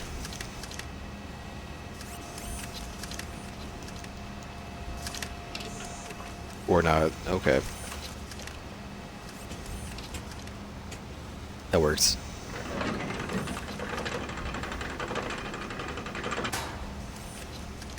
Oh, did the press that red thing back there, I guess?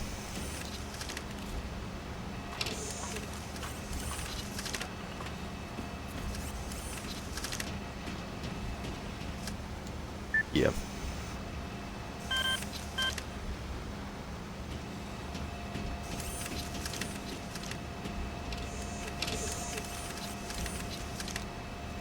We're spotting it. And what about back left? I don't think it matters. We're good. Just go down here.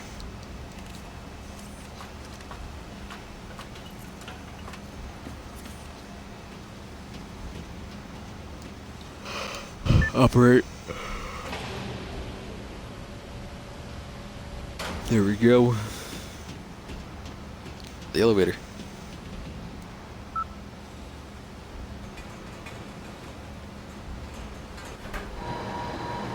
We're down the elevator.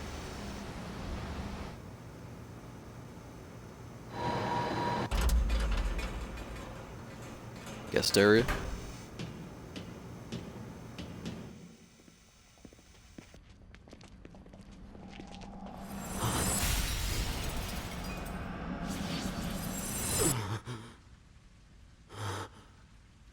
Hey, what's the matter? I know I keep saying this, and I know I said this earlier, but your memories are returning. Aren't they? Maybe. You hate them so much. What's your problem? Ever since we stopped the magic energy leaking from Grand Staff, you get that look sometimes. Did you get exposed back there? Got no use for the past. Kime! Don't say things like that. It's none of your business.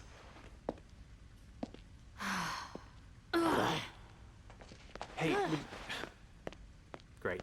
Yeah. Maybe I was just a little too quick to throw that black pearl. Golly, I gotta lighten up. I'm just way too tense. I need to get back to those 3 girls. So we didn't only have one, I guess. Okay.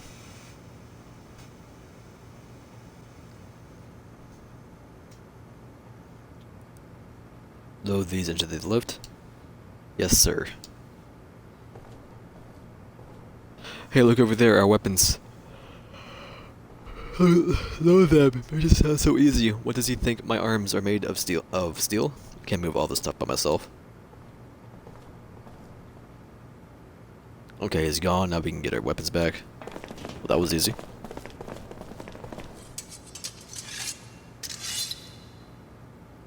Weapons recovered. Cool. Alright, transformation complete. I finally got to sleep, and now you come along and wake me up. You won't be for this. Don't be like that if anyone else finds you sleeping. Hey, you there. Where did you come from? Where did you come from? Oh, damn. I guess they found us.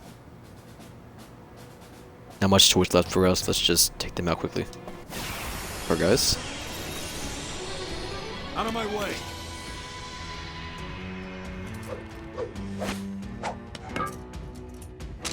Do they have anything on them? Healing herb? I'm down. Yeah, they what, like 350 HP anyway? So.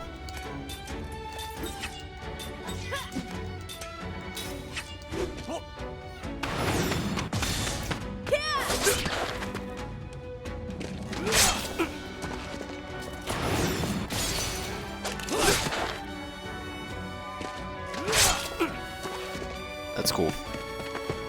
Don't miss. You missed, Jensen. I don't want to kill him, but if you kill him, we kill him. Whoever.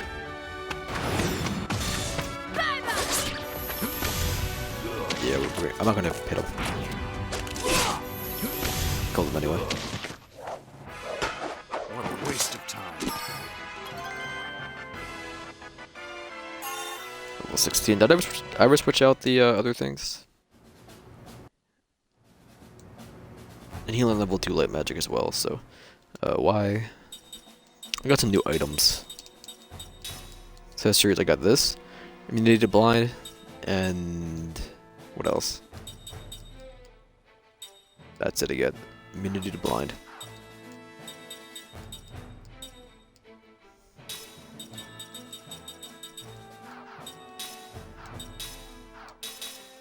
Equip. Take this off. Use. You can use a light lens, I guess, or you can use a black-white magic. And you. No. And you take the yellow band. Jensen, what do you have unlocked now? You don't need that. You get defense. Holy Knight Charm. What do we got here?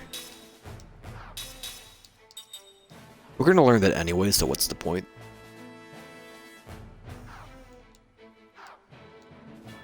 I mean, might as well, instead of having black magic. Anything for you, Seth?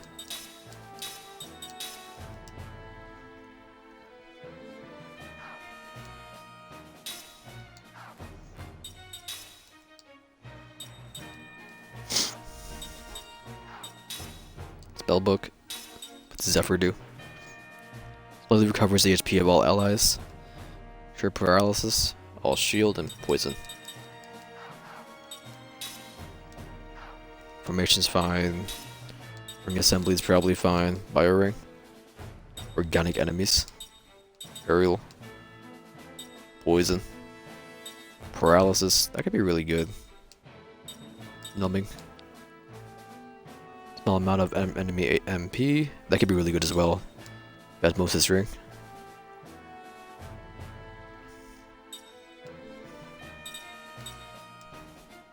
Occasionally neutralizes an enemy GC. We're fine for now. No save point around here? Don't think so.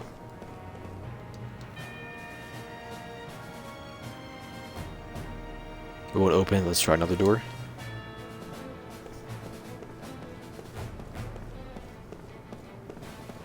Okay, we can save. Cool. Yes.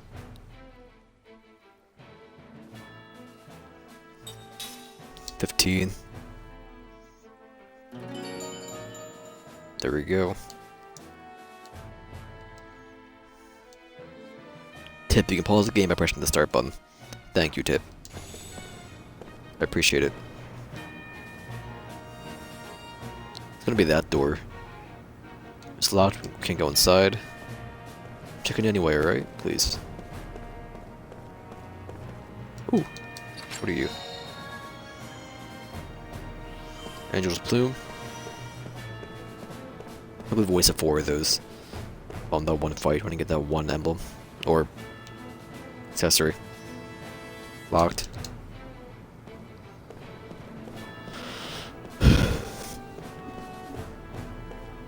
And what are you? Locked as well? Yeah.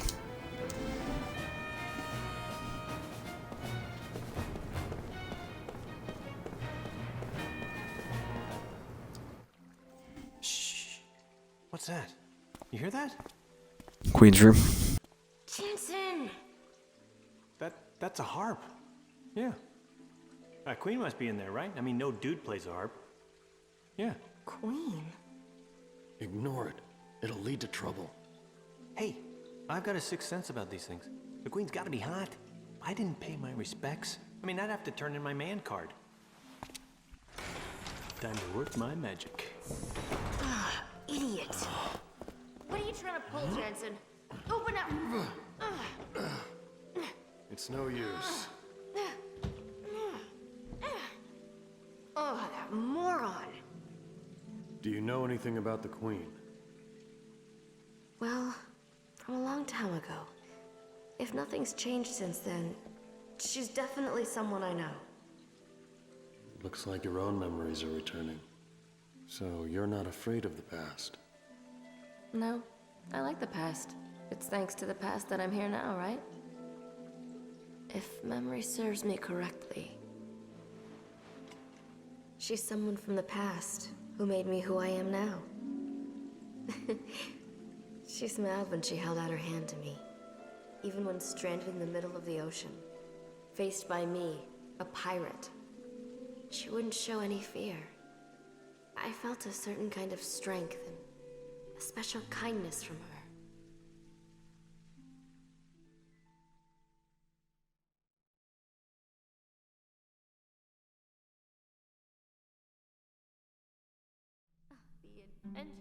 The Queen could have arrested me for piracy, but instead she invited me to her palace.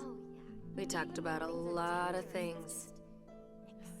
It was a huge surprise to find someone in such a high station who was so open-minded. No, she wasn't just open-minded. Even though we'd just met, it felt like we'd known each other for years. Our talk seemed full of nostalgia. I laughed for the first time in a long time. I don't know if she felt the same way, but at any rate, she seemed fascinated by everything I said. Treasure hunting in the Great Eastern Ruins, beating the crap out of pirates who stepped out of line. I covered it all.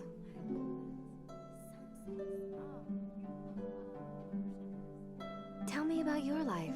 But when I look back at the way she let me keep talking, I think she might have longed to be free, just for a moment.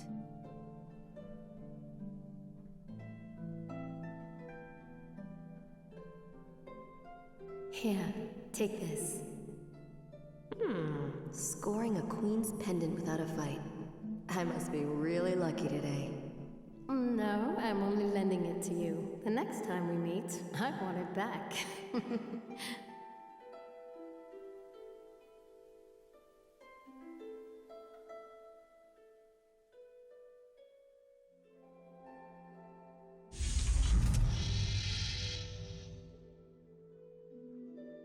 Ooh, can't pass up a chance like this. Sorry, gang.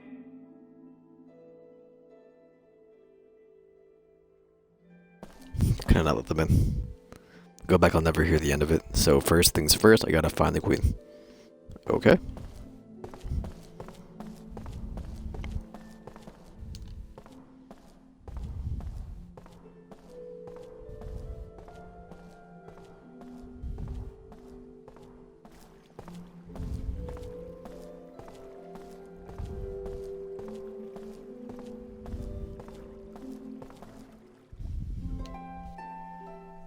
Well.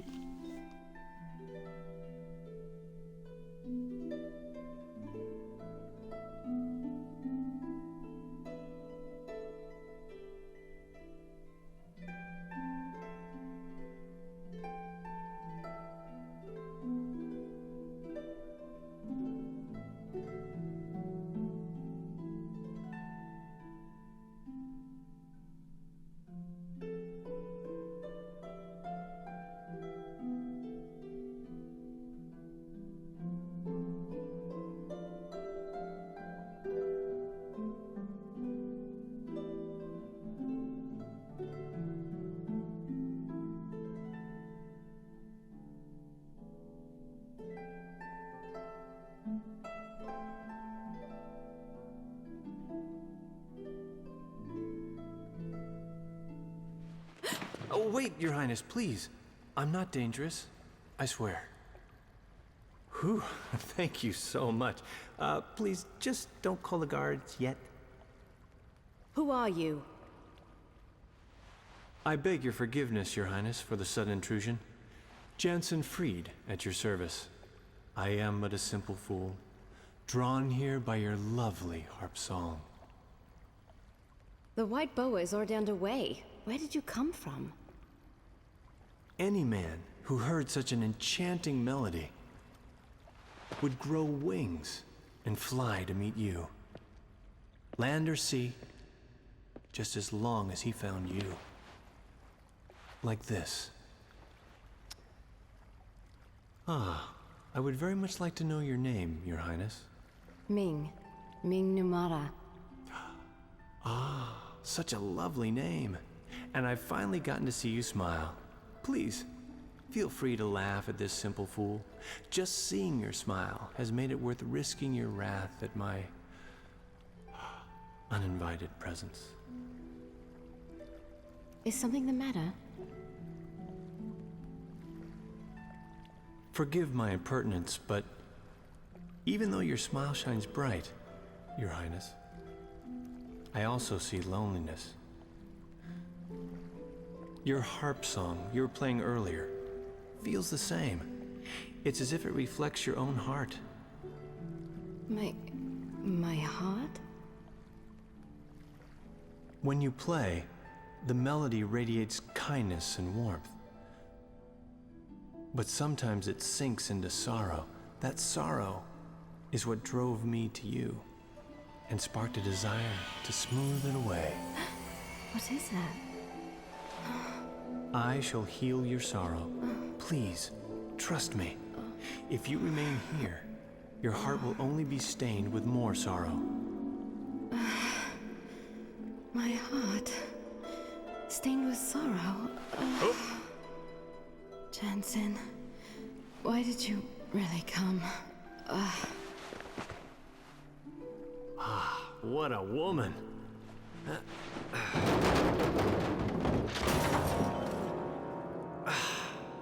Great. Just great.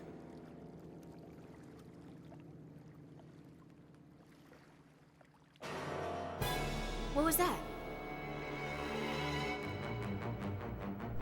To Her Majesty's room! Hurry! This way! You again? Ugh. Crap, Jansen, you idiot.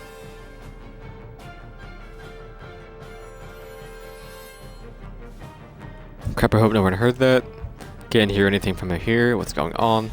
I'll head back to the entrance over there. A little eavesdropping won't hurt anyone. How do I leave? Oh. No, go down.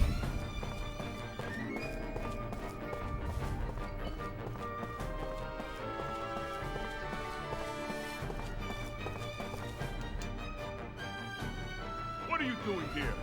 Plotting to kidnap the Queen? Hello, General? Oh, man. I see you're at least smart enough not to resist. Yes. You men, follow me to Her Majesty's room. Understood. Your Highness, it's General Kakanis. I heard a loud noise just now. Are you all right? Your Highness, please open the door! Ah! Your Highness! It's no good, sir. It won't open. Bridge, open the door to Her Majesty's room, immediately. This is an emergency. That's strange. It doesn't open.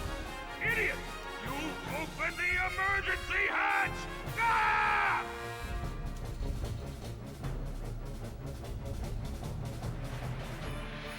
It can't be good, although somehow I doubt that they're dead.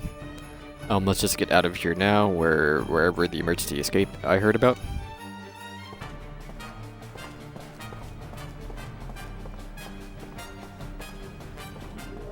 Probably up here. Only place I haven't been to yet. Yeah, here we go. Why are there stairs here? Now I can get it. Now I get it because this is the emergency escape. Do.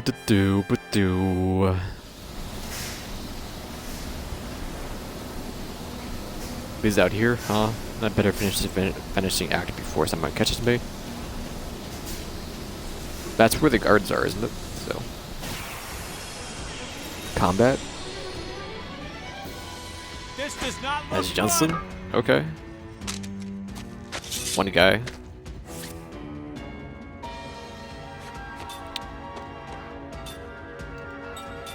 I don't like it.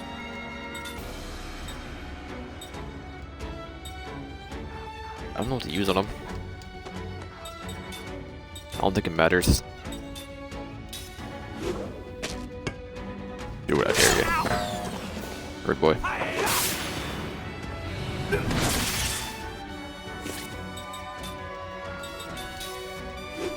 He attacks first.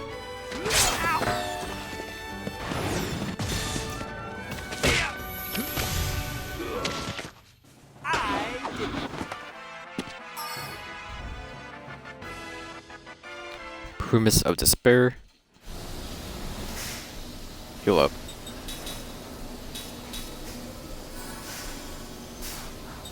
Should be good for now.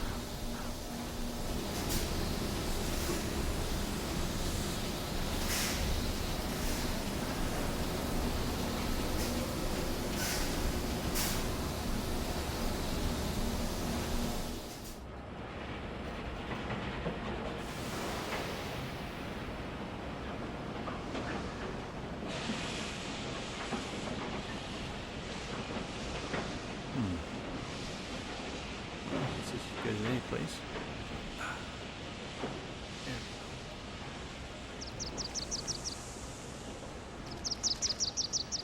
Hey there, little guy. You lost? You're not chasing me too, are ya?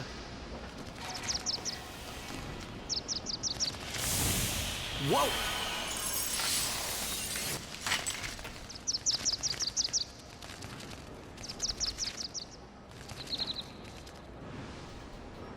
Window. Whew. Close one. You're quite kind, aren't you? Ah, you're awake, Your Highness. What?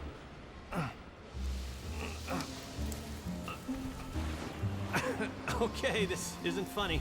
I need to get out You of this. know, I was never really asleep. Huh? I couldn't judge your true intentions, so I tested you. I sincerely apologize. Well, then do something about this, okay? Would ya? Not just now. I am the queen, and I cannot just simply run away with you. But that Kakanis bastard is taking advantage of you. You can't be comfortable surrounded by these lunkheads, can ya? Even so, I will not forsake my duties. Your feet will be fine. Just remain here for a little while. Nothing higher will turn to stone. Gee, thanks for considering my, higher parts. You finally sound more like yourself. Huh? Such insincerity reflects poorly on your true self. Whew! All that formal speech stuff is making my shoulders stiff anyway. But I'm fired up now, my queen. When I get out of this, I'll prove my sincerity to your heart's content. Oh yeah, you can bet on it. Your Majesty! Ah, crap. Oh, this is so unfair. Have you been harmed? Testosterone boy. Oh, man. Golly.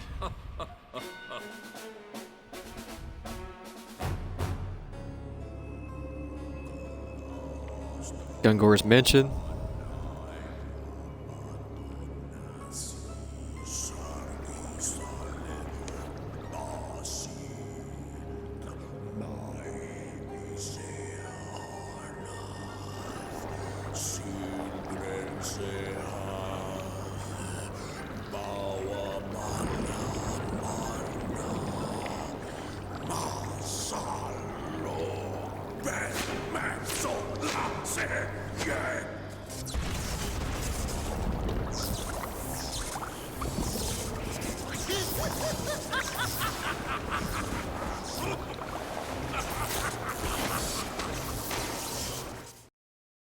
That's a big mouth.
We bring together in this place all our dreams, all our hopes, and all our dedication. We shall not avert our eyes from our shadowed reflection in still water, nor succumb to apathy. Numata exists so that power may coexist in harmony with peace and tranquility.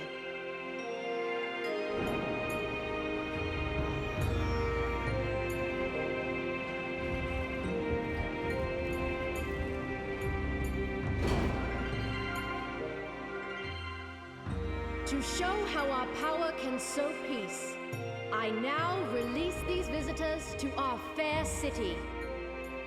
They have been prisoners. I now declare them free. Well, it's about time. You? Ah, yeah.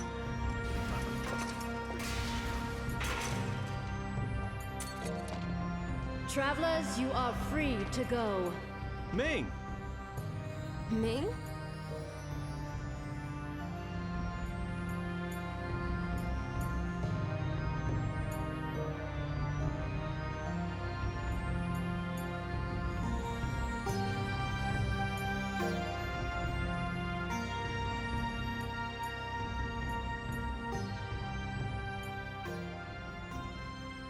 Travelers!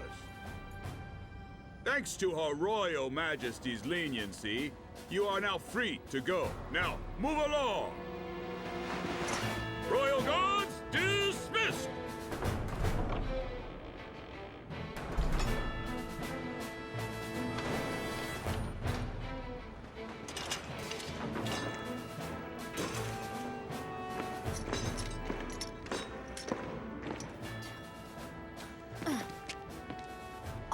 trouble to release us, and now they simply turn their backs.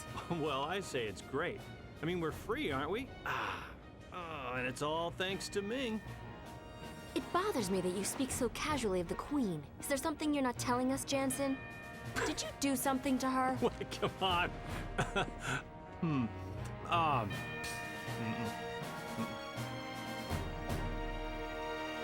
Alright. Do we leave? Do we go up here?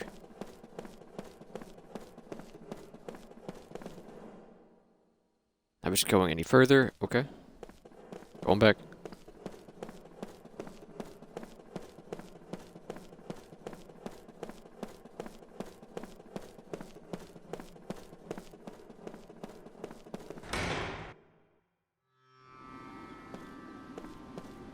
Save.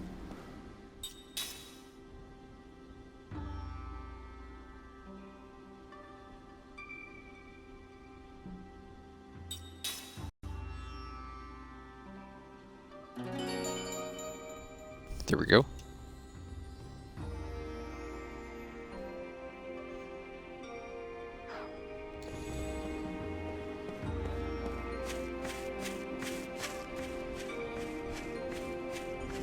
Ooh, pot. Probe it.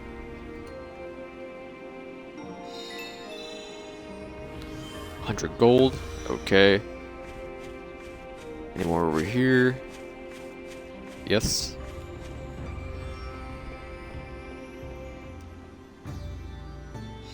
And we got Frontier side rates.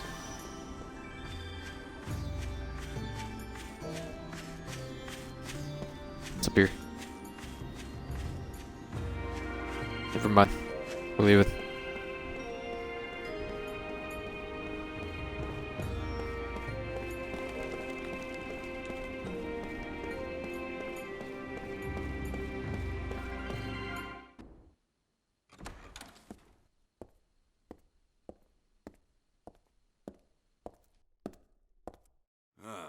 You handled your role well.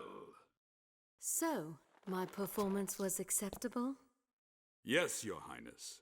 We should now be able to achieve our objective. Let them loose and follow them to the truth. And what will we gain from this exercise? When we have proof they work for the enemy, we'll lock them up again. They'll give us excellent leverage in negotiations with Ura, and beyond the negotiations. We stand to gain information about Grandstaff. Grandstaff? Ura has built a gigantic magic engine called Grandstaff, and we suspect they're plotting something. Right now, Ura poses a terrible threat to the entire world. A threat? Our intel has confirmed that the tragedy at Wool Highlands is connected in some way to Grandstaff. If we continue to allow Ura to run rampant, that tragedy could be repeated again at any time. The authorities in our military have voted unanimously to seize Ura as a preventative measure. You plan to start a war? The White Boa is already being converted into a battle flagship, and we've begun assembling troops and arms. This action is for the sake of the entire world. I won't allow it.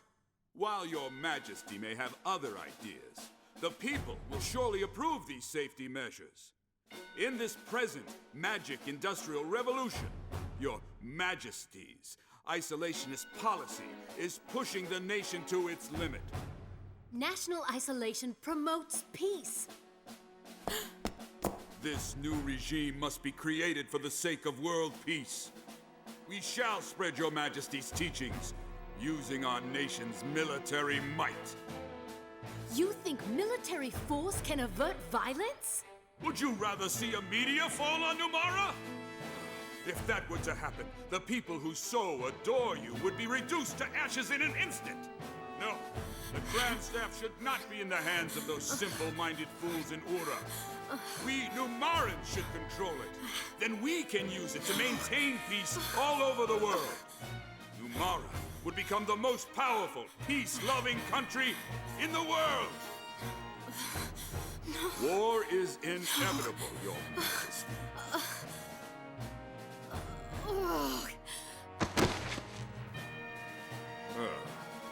Figureheads. They should just keep quiet, play their role, and smile. Someone get in here! Now!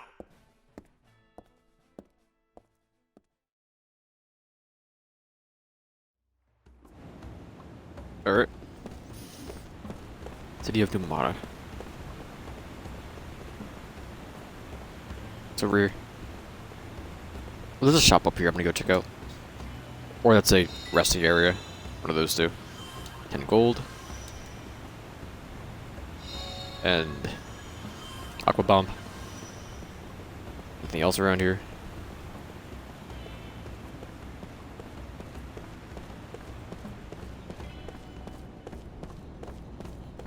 No. Alright. Over here. I go back. Go there in a minute.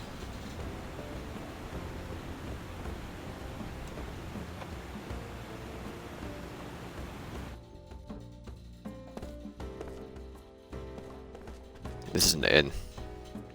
Salmon. Seed.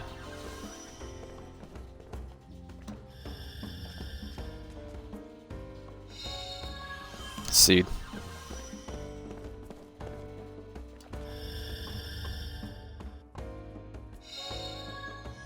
Anti-paralysis herb. Cool, cool. I'm full of mana. Nah, I think I'll rest. How much is it? Please sign this guest book if you wish to spend the night. 150 gold? Honestly? Go away. Probe this. Angel's Plume.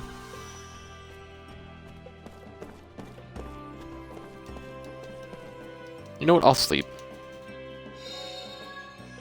Like what, 6k anyway? It's not really anything.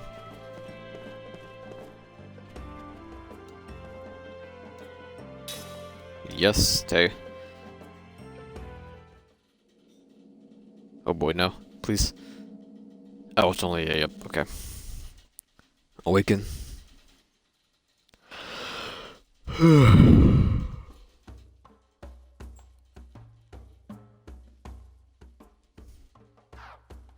Okay.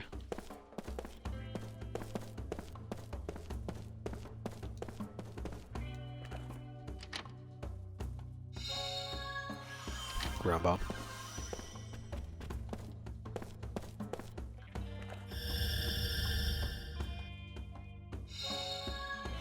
Seed.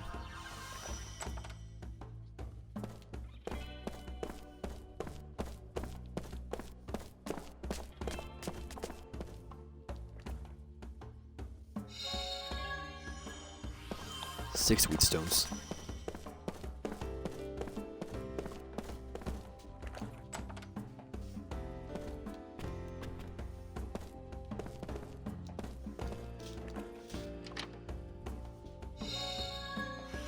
Mid powder.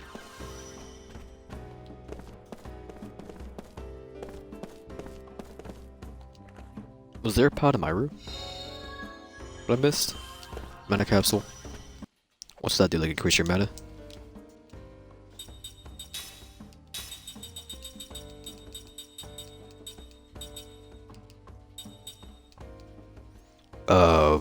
Nah, just restores mana.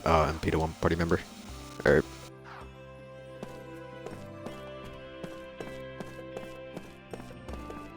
No, there wasn't.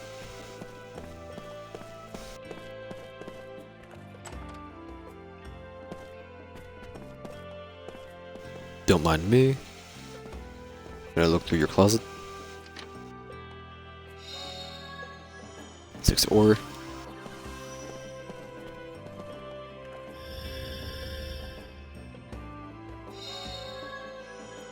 Sticky tape, cool.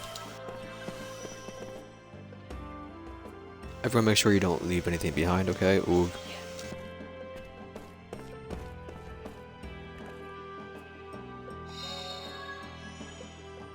Waterfall clusters. And we got 100 more gold. Well, it's got here. It's up here for free though. It made what? 60 gold? No, I found 210. Yeah, so I made 60 gold too. Cool.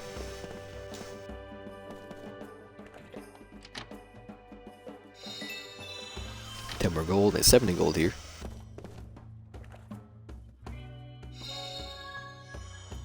And the powder. Alright, let's leave.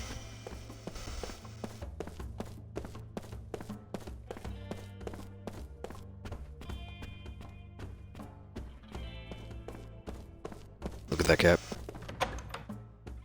I'll go right first. I don't think I checked over here. Like there was a wall I can go next to. I didn't like walk into it.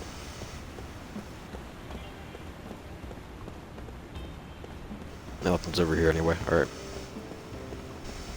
Can't do anything with it.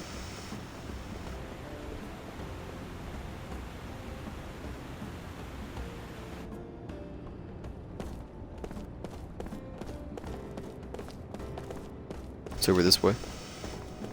I don't want to ride a boat anywhere.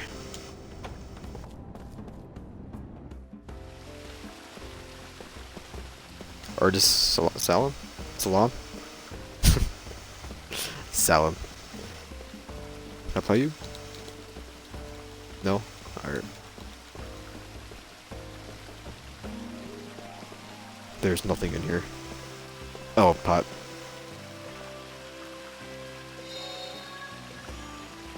Healing herb, cool, cool.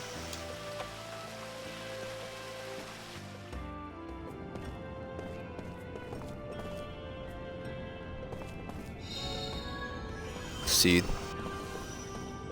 What do you do? Take me some other places? Tired of it, he was the one who suggested going on the gondola for our date, but just how long does he expect me to wait? There's an item over there.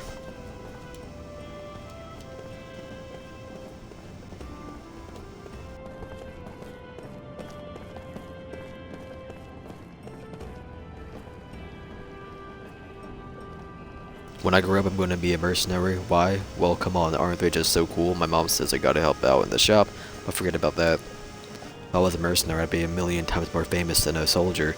And the nations in the world, all the nations in the world would just want me to on their side. It'd be awesome. Alright, oh my god.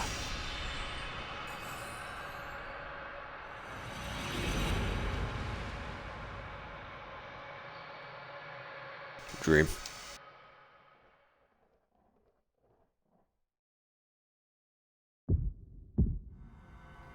The ramparts will fall onto the enemy.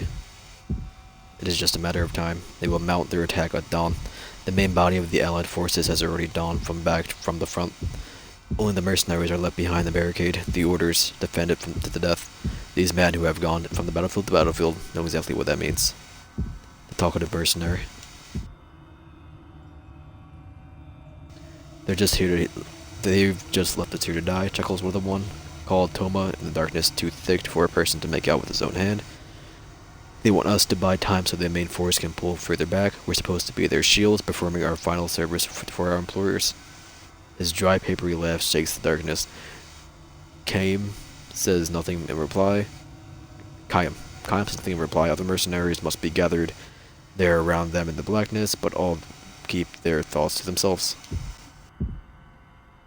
Mercenaries have nothing to say to each other on the battlefield. They might be on the opposite sides of the next battle at the time, likely this especially, when they'd have to defend the barricade against the enemy's withering attack. They can't spare the time even to look at each other's faces. Kayam knows nothing about the fighter called Toma. His voice sounds young. He probably has very little experience as a mercenary. If a man grows talkative in the face of death, it means that, deep down somewhere, he has a weakness that prevents him from becoming a true soldier. A mercenary with even a hint of such weakness can never cheat death and live to see another day. In the law of the battlefield, and a man like Toma who will only learn the law in the moment before he loses his life. We're done for. We'll all be dead in the morning. We'll have the silent homecoming that they talk about. I can't stand it. I just can't stand it. In the darkness, no voices rise to second themselves. No voices rise to second them these sentiments. It's too late for talk like this. The day they chose the mercenaries' path was when they should have resigned themselves to death.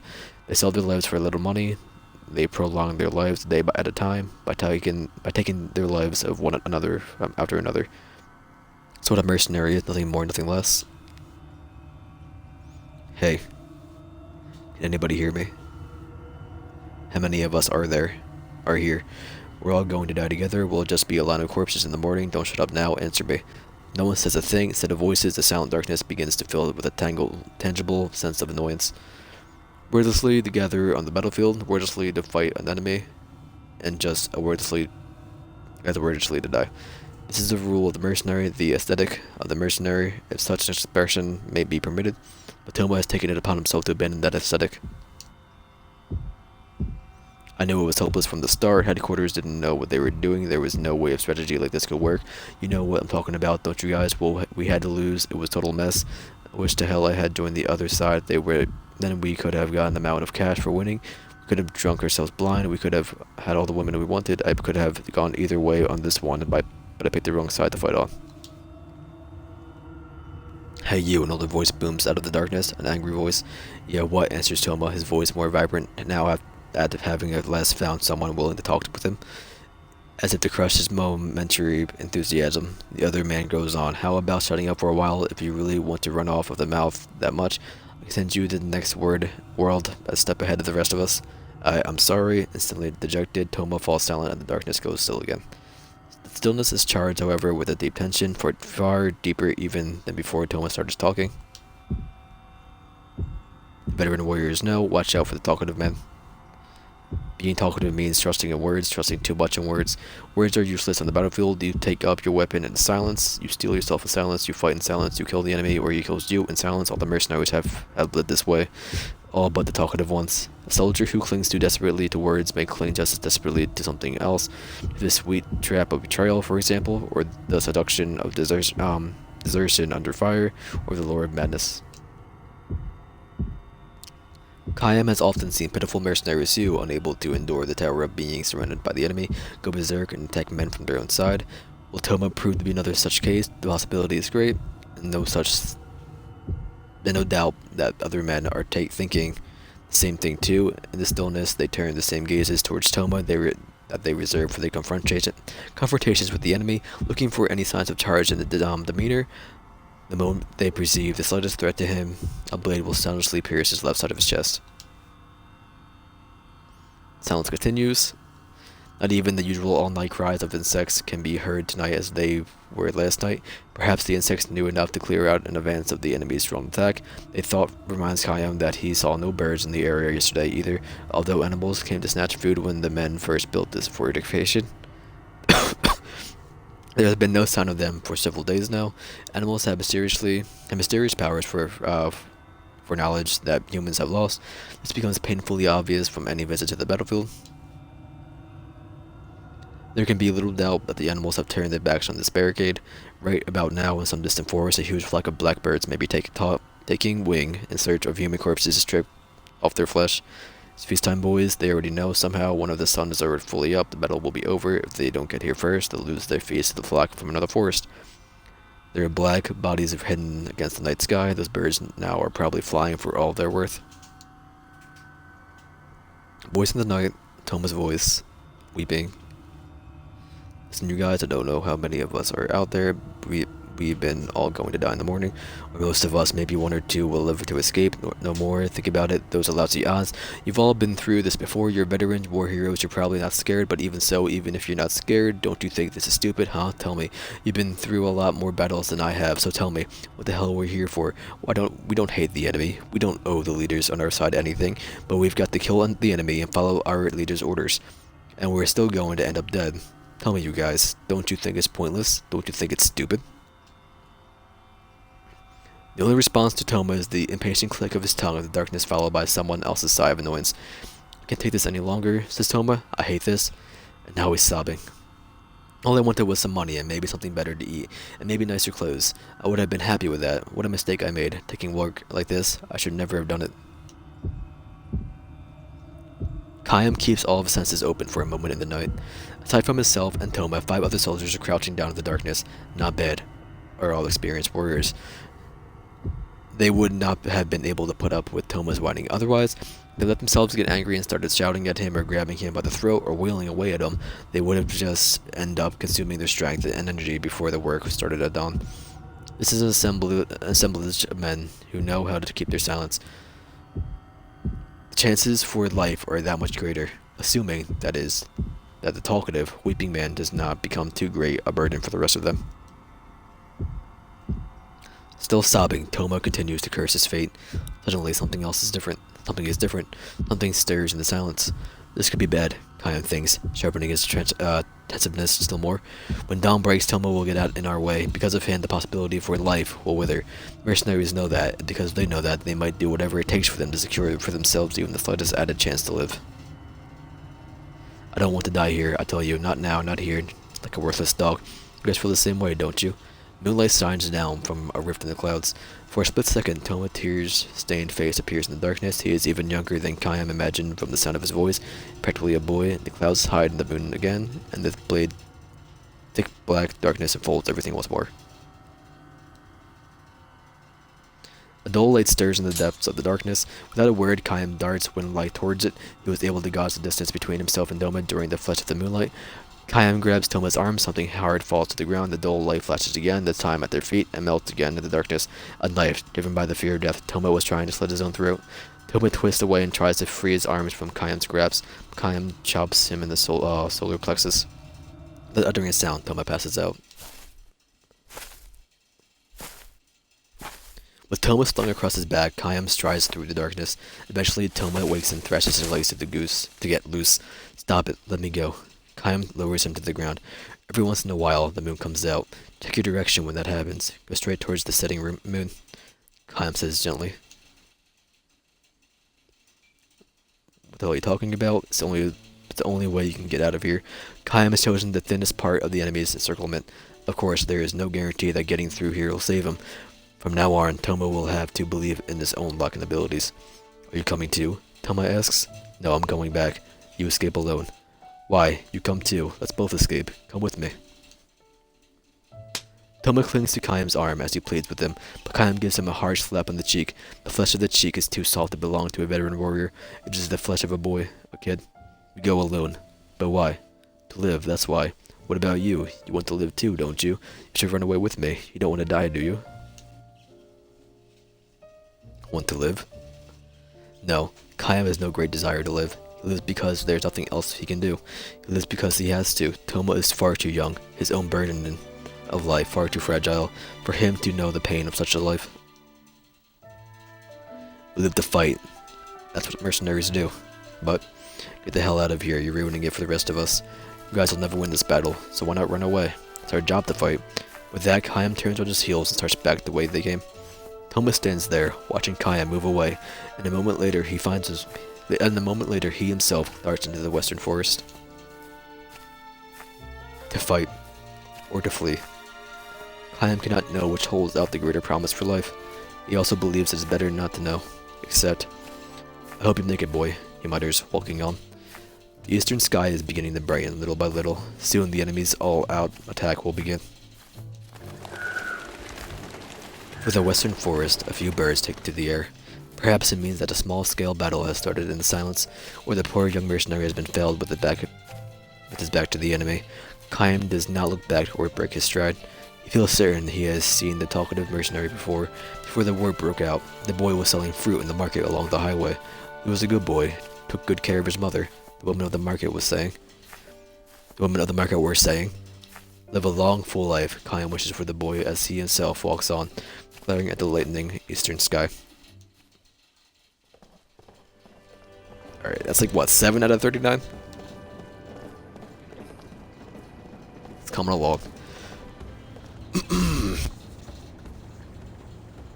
What are we having here?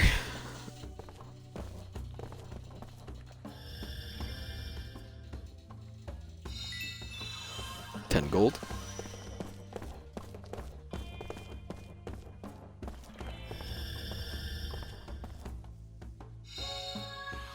A seed. Anything else? These pots? Nope. Sorry, but the room at the end is off limits to regular customers. Okay. Fine. See how it is.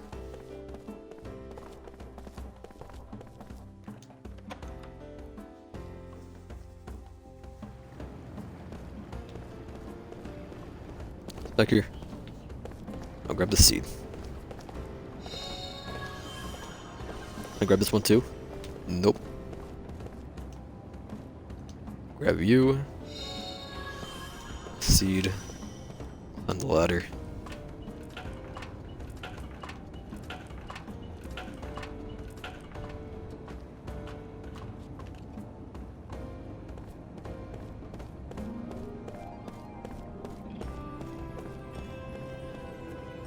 Oh, we over by the weapon, I guess? The chest?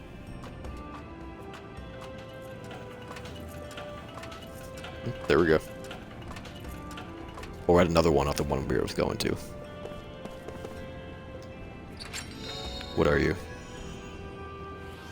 Slot seed? Cool, cool. I like it.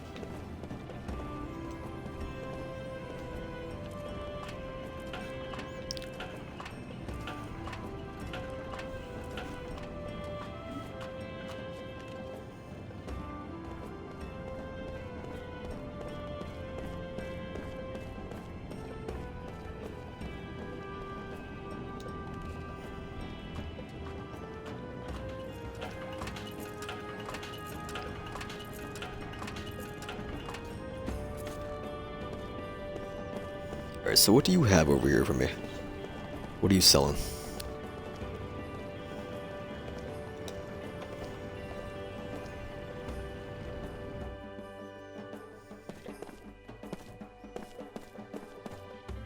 Talk to you. Welcome, we have a wide selection to choose from, so please look around as much as you like. What do you got? You have magic and medicine. Liquid that transforms one party member from human to clonian or vice versa. I'm okay. These are kind of cheap. I'll buy more. Then I already have these. I could buy some of these too. Aqua. Poison. Buy them all.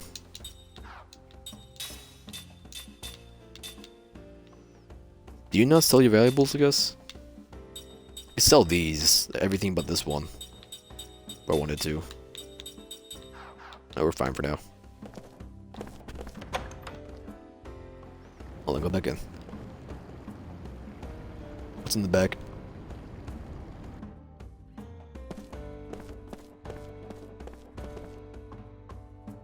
Can you go back there? Alright.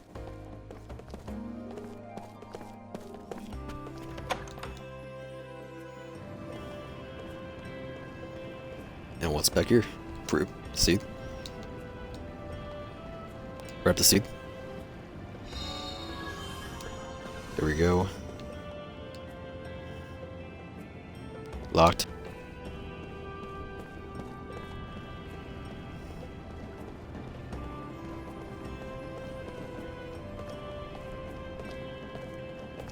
Thank you, now the loading's all taken care of.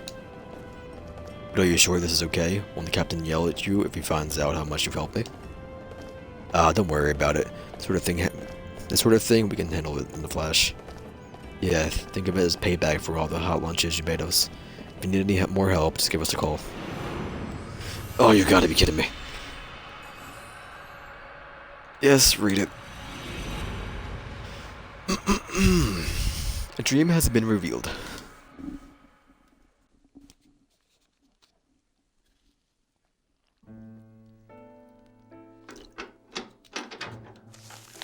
Letters from a weakling.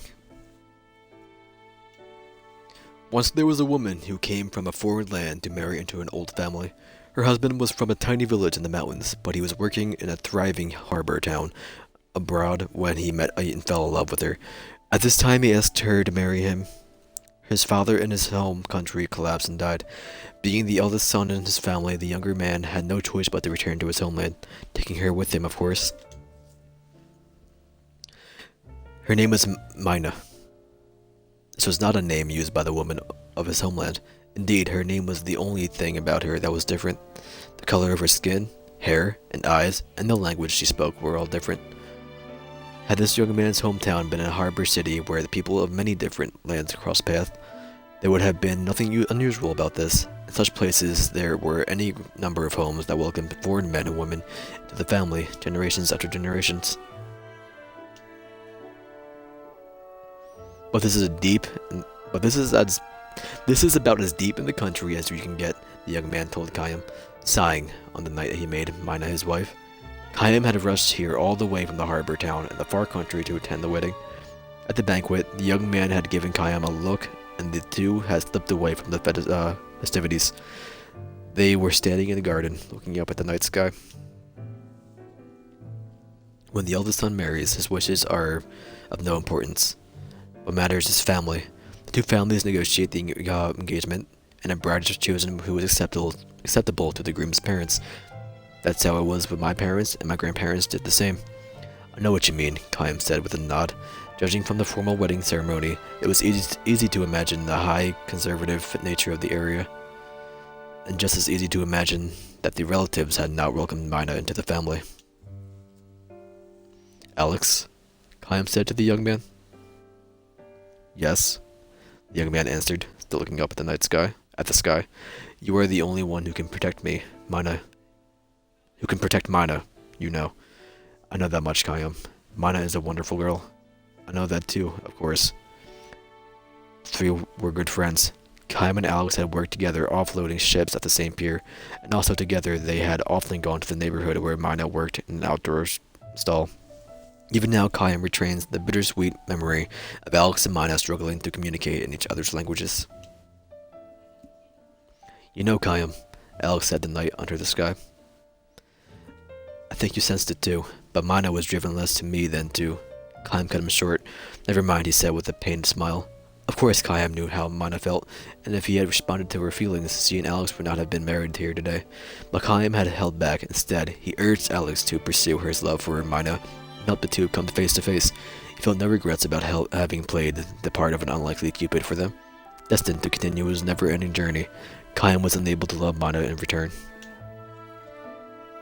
One of Alex's uncles stepped out of the house, drunk. Hey Alex, what are you doing out here? He growled. The groom can't be absent from the reception. Sure, I'll be right there, Alex said, turning towards his uncle. Khayyam tapped him on the shoulder. Make Mina happy, Alex. Shoulder, my bad. Leave it to me, he answered with a smile. Come on, said the uncle. Hurry up, the groom's supposed to sit there the whole time. The entire family is here. We're going to drink the night away. He grabbed Alex's hand and dragged him back to the house. The man was all smiles with Alex, but when he glanced at Khayyam, his borderline polite smile could not disguise the gleam of distrust in the eyes from the outsider. Khayyam was sure he had noticed the same gleam, though perhaps not as openly displayed in his eyes that aligned on Mina. So that was the kind of village to which Mina had come as a bride. You better make him happy, Alex, Khayyam called out again towards his friend's receding form. I'm counting on you. But now the uncle had his arm around Alex's shoulders, and he was noisily monopolizing his nephew's attention. Alex never heard those words from Khayyam. I can't read.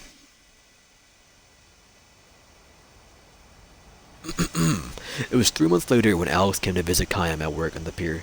I'm in town on a buying trip, so I thought I'd stop by and say hello, Alex announced. By judging from the fatigue event of his friend's face, Khayyam had a pretty good idea of what his real reason for coming here. As casually as possible, Khayyam asks, how is Mina doing? With a feeble smile, Alex replied, after the wedding, things happened. Mina had been accepted neither as a member of the family, nor as a resident of the village. There were too many differences in daily customs, in culture, but the one thing that made Mina too different from the tiny village was the brown color of her skin. If only she could speak with people.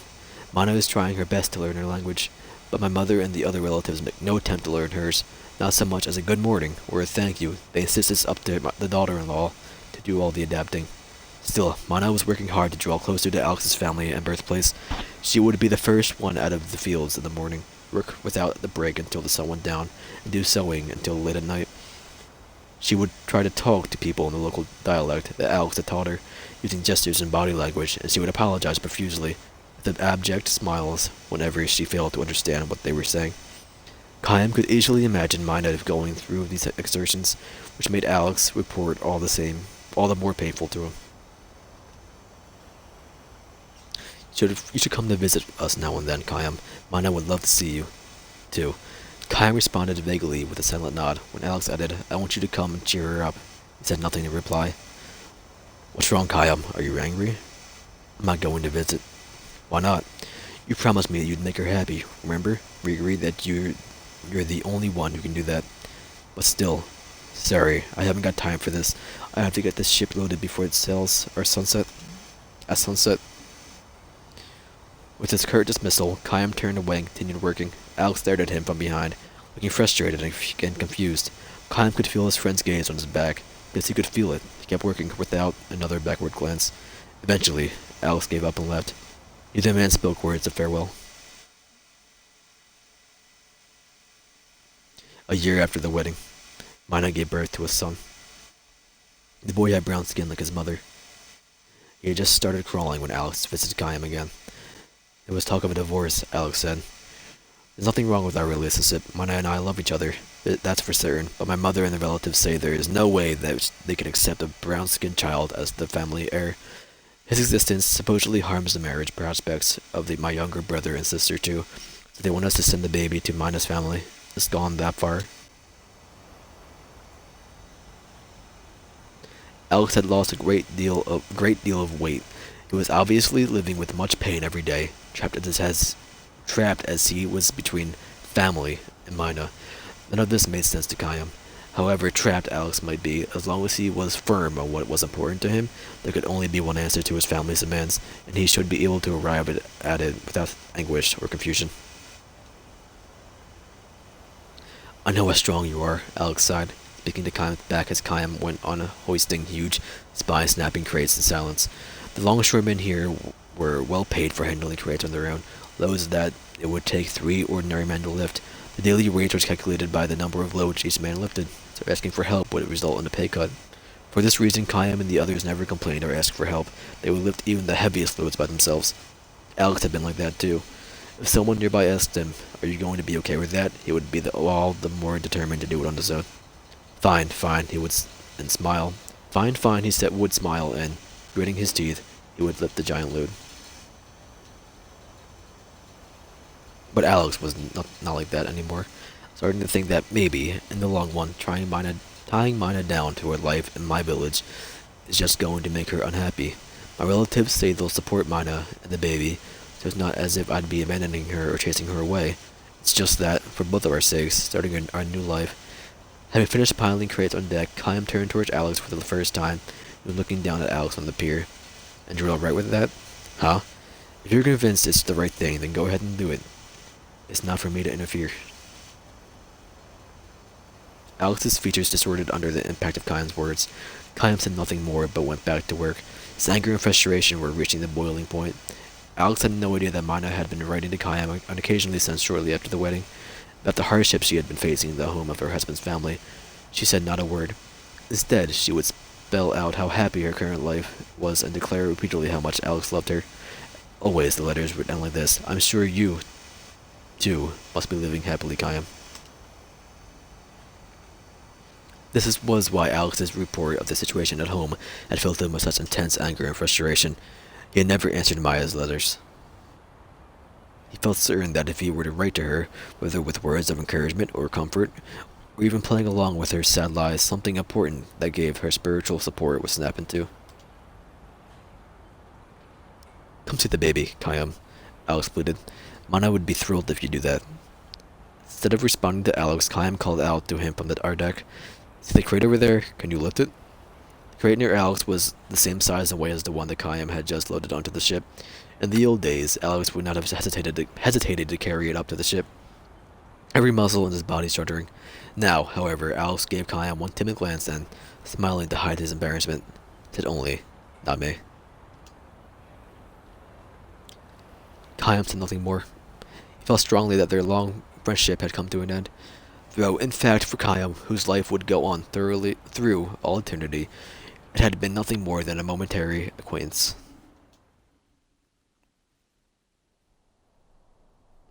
Kayam had been on his endless journey ever since.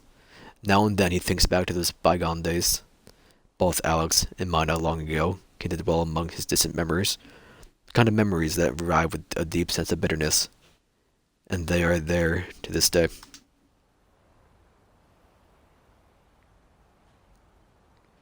Alex made his third trip to see Kayam a year after the baby was born.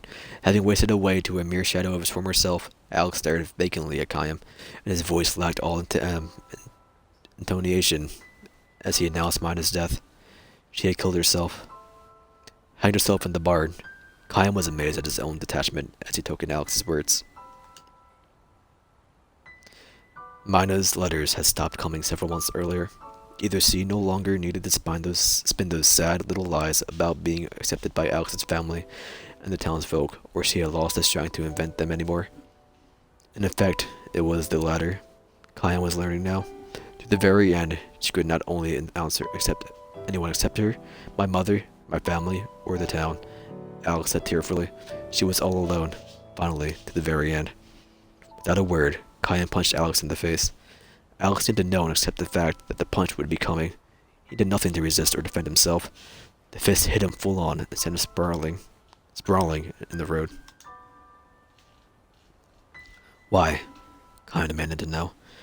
Why did you say she was all alone? And when Alex righted himself, he smashed him in the face again. Alex began coughing violently and uncontrollably, and when he spat up a gob of blood, a broken back tooth came out of it. Kayam knew well enough that Alex had been suffering too, that he had been engaged in a desperate struggle to do something about being trapped between family and wife. Otherwise, he would never have wasted away so dramatically from the brawny young man he used to be. As well as he knew this, however, Kayam could not forgive him. He had promised, he had given his word, he would make Mina happy, he would protect her. Kayam could never forgive Alex for failing to make good on his oath. Wiping the blood from his mouth with the back of his hand, Alex dragged himself to his feet. I know how strong you are, he said to Kayam as he had once before, but this time his words took on a far sadder tone. But let me tell you this, Kayam. My mother, and my relatives, and the others, their way of looking at things is not completely crazy. To live in peace and quiet in the country, you have to follow the country's special rules. It just so happens that one of those rules was not to accept a bride like Mina. I was born and raised in that village, and I know that village code. Know it all too well. Which is why I have been in such pain all these months. I'm a weakling, I suppose, in your eyes. I'm probably so weak you want to spit on me, to laugh at me, hit me, despise me if you want to. Come on, hit me again. Alex thrust his face at Kayam for more punishment, and Kayam threw another punch. This one landed squarely on his nose, and it may have broken it. Alex crumpled to his knees. The blood that gushed from his nose was blacker than the blood from his mouth. Alex looked up at Kayam with a smile of self-derision. Mina should have been with you, that's what I think. She had married you and not some weakling like me. She'd still be alive. With a wordless, strangled cry of rage, Kayam lunged at Alex, grabbing him by the collar and hoisting him to his feet. Another punch. Still another. Kayam was not planning to stop punching Alex. Now, though, with Kayam's hand still fastened to the front of his shirt, Alex looked straight at Kayam for the first time since coming to the dock. Why didn't you answer Mina's letters? That's what she was hoping for, a letter from you. So he knew. Alex knew everything. It's terrible out there in the country. Anybody who wants to can find out who wrote the letters and who got them. Everybody out there is like family. Everybody but Mina, that is. If Alex had wanted to, we could have quashed Mina's letters easily. Then, not one of her sad little lies would have reached Kayam. But instead, Alex had read the letters, resealed the envelopes, and sent them to Kayam, one after another. He'd internalized Mina's sad little lies and started looking for Kayam's answers even before she did. Kayam stopped his fist in midair and asked, how could I have possibly answered her? Why not? Alex retorted. You knew how trapped she was feeling. You must have known how much encouragement one word from you could have given her. But you were Mina's husband. Yes, that's true. But you were always the one deepest in her heart. I knew that, and because I knew it, there was only one thing I could do. No, that couldn't be. Astounded, Kyle lowered his face and Alex said to him, I wrote to her. I pretended I was you, and I wrote her letter after letter. Be strong, I told her. Keep your spirits up. I'll come to see you soon. You're too strong, Kayam, so you can't understand the feelings of weak people. I don't have that problem. I'm weak. I understood how a weakling like mine felt. And Alex cried, the blood streaming from his nose and mouth. There is one thing I don't know, though, Kayam. I don't know whether Mana actually believed that the letters I wrote were from you, or whether she knew what I was doing and pretended to believe. I wonder, was life in my village so painful to her that she couldn't go on living there without pretending to believe? Kayam made no attempt to answer Alex's questions. Slowly, he let the strength go out of his clenched fist and released his grip on Alex's shirt. Alex drew a step back from him, then took another step, putting distance between them before his final revelation. There was one letter, just one, that I didn't send you. That was 3 months ago. It was the first letter in which Mina begged you for her help. She said she wanted to run away and ask you to come and save her, as soon as possible, to rescue her and the baby. That was the letter Alex threw away. Posing as Kayam, he wrote a 2-worded answer. Be strong. That day after she read the letter from Alex, Mana hanged herself in the barn.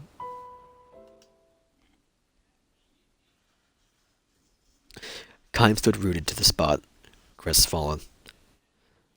This left him momentarily defenseless. Alex shot at his fist at Kayam's solar plexus. Though his feeble blow could hardly be called a punch, the pain inflicted might have been greater for Alex's own fist than for Kayam's suburbally conditioned muscles. What an idiot I was. Be strong. Such words might have meant something to somebody like you, but to burden a weak person like Mana with them? No, they couldn't only break and crush her. Alex gave another tearful, self-disparaging smile and thrust his face towards Kayam. So hit me. I don't give a damn. Hit me all you want. Beat the hell out of me. But let me ask you this, Kayam. If I sent her last letter to you, would you have finally answered that one? Would you have been able to accept Mana in all her weakness? Kayam did not know how to answer that question, nor did he raise a clenched fist to Alex again. So ended the story of Kayam and Alex. Alex turned and walked away, but Kayam could not bring himself to call out to him. He simply stood there, drained of all emotion, and watching him go. Alex did, however, turn to face Kayam again when he had put enough distance between them so that Kayam could barely make out his voice. I can tell you this much, Kayam, he shouted. I am going to raise that boy of mine. I'll make him into a man of my village. I may have been too weak to be a husband, but as a father, I'll do better. I'll make him happy. Kayam returned his words with a silent nod. Alex allowed the hint of a smile to show on his boldly swollen face. He then turned on his heels and once more strode away. Kayam never saw Alex again. Every now and then, Kayam remembers Alex and Mana as he proceeds on his endlessly long journey. When he thinks back on what he himself was like in those days, wanting only to be strong in all things, the memory is a bitter one. If he had been the person he is today, the present day Kayam would not have rejected such human weakness. Now he can accept that fact, sometimes with a pained smile, sometimes with genuine heartbreak, that everyone is weak. If only he could begin his journey again. Mana might not have had to die.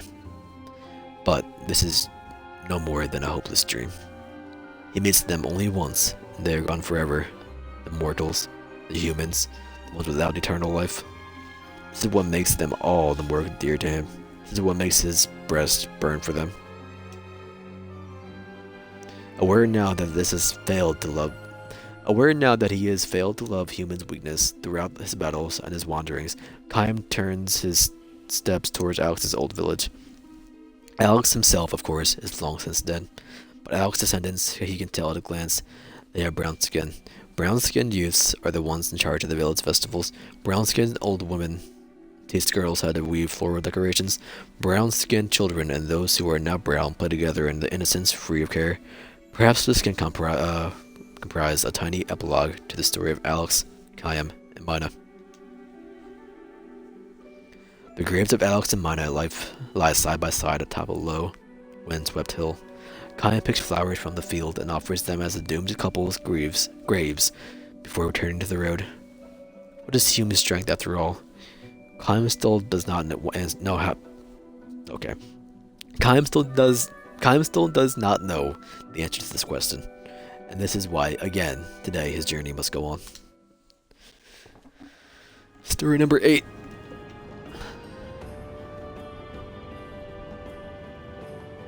Okay. Where am I? Let's go this way. Can't do anything with these, right? Yep.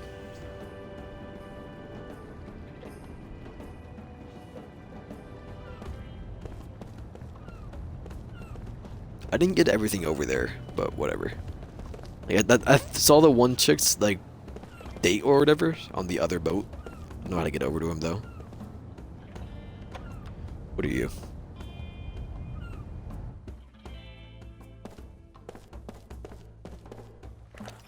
Maya Family Art Studio. Mint powder.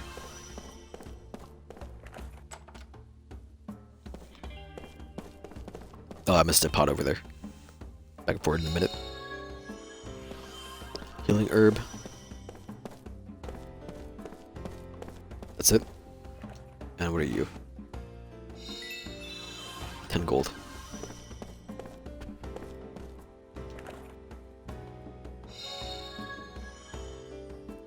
Five sticky tapes. Cool.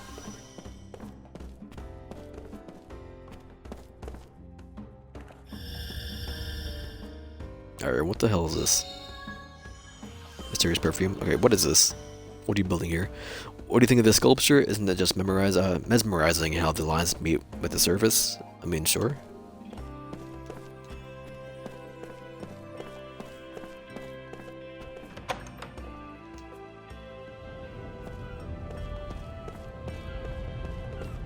Save the game. Yes, spot number 17. 16, 17, one of those two. 17.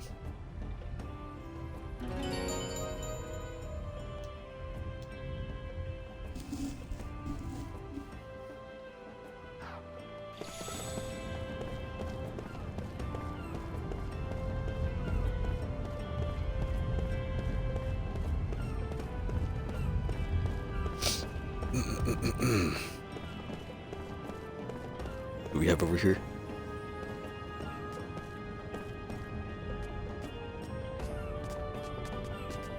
Hey, wait up. Huh? You're not my brother? Oh, please, not more stories. I'm sorry, my sister must have caused some trouble for you.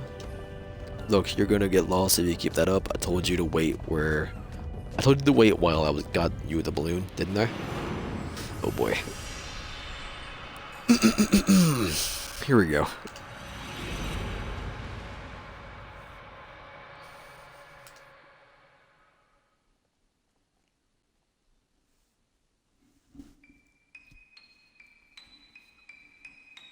Don't forget me now. You hear? Brother dear. The cry comes from behind as he wades through the town's crowds. At first, Kayam did not realize that the person is addressing him, and he walks on the search of lodgings for the night. But the cry comes again, all but clinging to him. Brother, dear, big brother. This is puzzling. He last visited the town 80 years ago. There can't be anyone here who knows him. Wait, big brother, don't go. His puzzlement begins to take on an eerie edge, for the voice addressing him as a big brother can only belong to an old woman. Without letting his guard down, he turns slowly. Just as he thought, it is an old woman. Dressed in the clothing of a young girl, the tiny old woman is looking straight at Kayam, with a bright smile on her face. I think you may have the wrong person, he says, allowing his discomfort to show. No, I don't, she says, with a big shake of the head and an expanding smile. You're big brother Kayam. What? What's wrong, Kayam? Did you forget me? Did you forget me?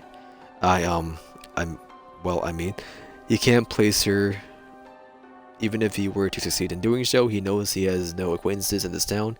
He wonders, could this be a chance re-encounter with someone he once met on the road? But no, he isn't sure he recognizes, he is sure he doesn't recognize her either. Her. I can't read. And strangest of all, why should this woman who looks old enough to be his grandmother address him as Big Brother? Don't pretend like you don't know who I am, Kayam. You're so mean, she yells at him loudly enough that people in the crowd stop and stare at them.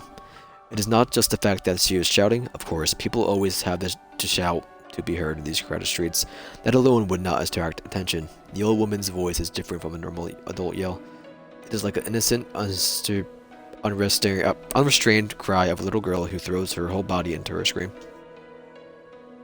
People turn shocked expressions on the old woman and quickly averts their eyes. Their dismay is understandable. The old woman has her stark white hair tied up with a colorful ribbon, and the dress has the same floral pattern and floppy sleeves as the little girl's. Many of the passerbys look at the old woman with a mix of sympathy and pity in their faces. Gradually, Kayam begins to comprehend the situation. This old woman has simply lived too long. This is why the past, locked away in her memory, has become realer to her than the reality before her eyes. Middle-aged passerbys tug on Kayam's elbow. If I were you, I'd just walk away. Don't get involved with her. She'll be nothing but trouble. It's true, says the wife by her side, nodding. You're a stranger here, so you don't know, but this old woman is senile. You can't ignore her. She'll forget everything in 5 minutes. They may be right, but the fact that the old woman knows Kayam's name. In the little girl part of her mind, she thinks of Kayam as her big brother. He tries probing his distant memories. He spent no more than a few days here so long ago. He had to know very few people. There can't be any of those left who still remember him. When Kayam goes on standing before the old woman, the noisy, middle-aged couple become indigent. You try to be helpful, and what does it get you? Snorts the husband. Let them work it out themselves, added the wife. Let's just go, which they proceed to do. Winding up her voice for maximum shrillness, the old woman calls out to them as they walk off in a huff. Don't forget me now, you hear? In that instant, Kayam's memories make the connection. The old woman greets his look of recognition, or whatever, with an expression of joy. Do you remember me now? She cries. I'm Shashu. It's me, Shashu. He does remember her, a little girl he met in this town 80 years ago, perhaps 5 or 6 years old at the time. She was a precocious little thing whose lacks of shyness with strangers came from her being the daughter of the innkeeper. Somehow along the way, she had probably picked up a phrase she heard someone using, and so whenever a guest would depart after a number of days at the inn, instead of saying goodbye or thank you, she would see the person off with a smile and a cheery, "Don't forget me now, you hear?" Only now, when he is suddenly able to see the girl beneath the wrinkles, Kayam must avert his gaze from the old woman's face. What's wrong, big brother? He cannot bring himself to look directly at Shashu's vacant stare. 80 years have gone by. What can they talk about when a man who never ages meets a little girl from a distant past who has aged too much? Let me through here, please. Sorry, let me through here, please. Forcing his way through the crowd, a young man rushes up to where Shashu and Kayam are standing. Great-grandmother, how often do I have to ask you not to go out without telling me? After scolding the old woman, he turns to Kayam with an apologetic bow. I'm terribly sorry if she's been a bother to you. She's old and getting senile. I hope you can forgive her. Shushu herself, however, angrily pushes her lips and demands to know. What are you talking about? I'm just playing with Big Brother Kayam. What's wrong with that? She peers at the young man and asks, Who are you? The young man turns a sad gaze on Kayam and begins to apologize again. With a pained smile, Kayam stops him. Kayam knows that, at times, it can be sadder and more heartbreaking for a life to be prolonged than for it to be cut short. Sad and heartbreaking though life may be, however, no one has the right to trample on it. She just can't seem to get it through her head that she's old.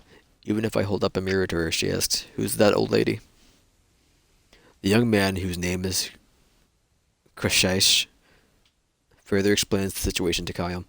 She might forget that she ate breakfast, but her memories from childhood can be clear as a bell. Kayam nods in silent understanding. Kashash and Kayam sit on the bench in the town plaza, watching Shashu pick flowers. She's apparently making a floral wreath for her long-lost big brother.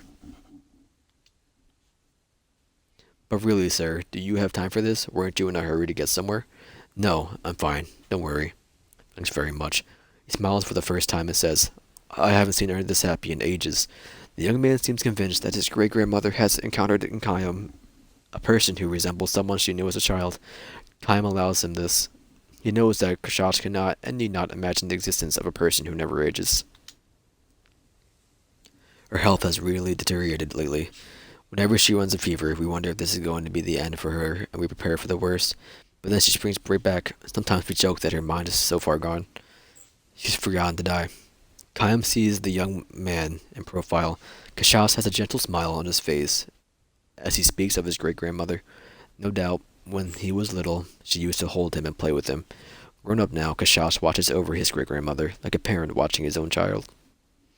He calls out to her, That's nice, great-grandmother. I haven't seen you weave flowers together like that for a long time. Squatting in the grass with a fist full of flowers, Sashu answers, That's not true. I made a wreath for him yesterday. Then I need a drink of water. Hold on.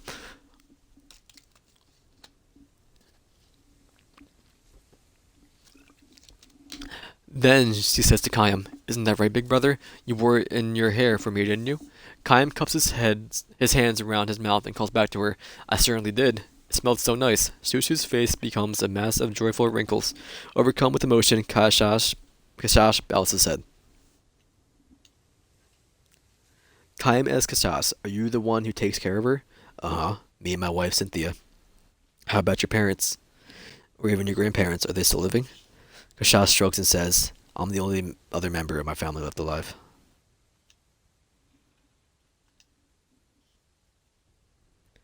His grandparents both died in an epidemic 20 years ago. His father lost his life in the war that enveloped this area 10 years ago. His mother, Shoshu's granddaughter, aged more rapidly than her own mother, and the lamp of her life was snuffed out 5 years ago. So my great-grandmother has had to keep holding funerals over the years for her children and grandchildren. Before we noticed, she had become the oldest person in town. Must be lonely living that way. I'm sure, answers Kayam. Might even be a kindness of the gods to let people fade out mentally when they've lived too long. At least that's how I've come to see it lately. You would think she would feel lonely to be left behind that way. But she's not lonely at all. To live long means you have a lot of memories. Maybe it's not such a bad thing to live in the world of your memories during the last few days of your life.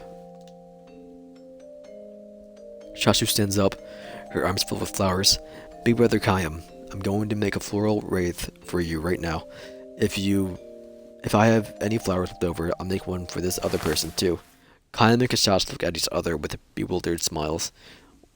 Why are you smiling like that? Shushu asks. Are you two friends now? She opens her wrinkled, ringed eyes with a surprise, giving the two men a joyful smile, and collapses into the grass.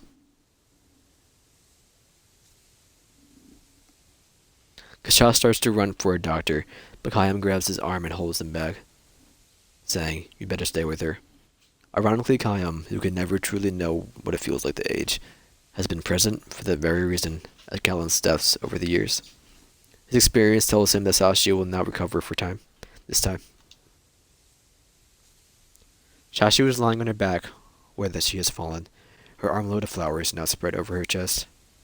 Her face wears a smile. Wait just a minute, big brother Kayam. I'll make your wreath for you right away. Her mind is still lingering among her memories of the past.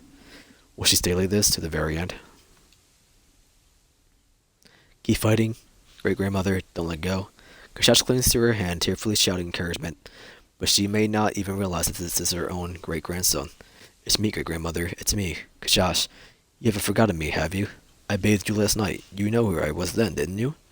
Kashash appears to her with all his might, but Shashu, a girlish smile on her lips, is departing from the distant world. For that distant world. I'm going to be a father soon, great-grandmother. Remember? I told you last night Cynthia had a baby inside. I'm going to make you a great-great-grandmother. Our family is going to grow. Another person with your flesh and blood. Still smiling, Shashu grasps one of the flowers on her chest in trembling fingers. She thrusts it towards Kashash, and her voice no more than a whisper. She says, Don't forget me now, you hear? Kashash doesn't understand. Indeed, how could he know the little phrase she always used to speak long before he was born? Kaya puts his arm around Kashash's shoulder and says, "Answer her." "I know what you mean, great-grandmother. I won't forget you. I will absolutely never forget you. How could I forget my own great-grandmother? Don't forget me now, you hear? I won't forget you, great-grandmother. Believe me, I'll always remember you. Don't forget me now, you hear?" Shashu closes her eyes and lays her hand on the flowers on her chest, as if groping there for some reason. She seems almost to be trying to open the door where the memories are sealed. A soft breeze moves over her. The flowers adorning her chest dance in the wind along with the memories. Surely among those memories is that Kayam of 80 years ago.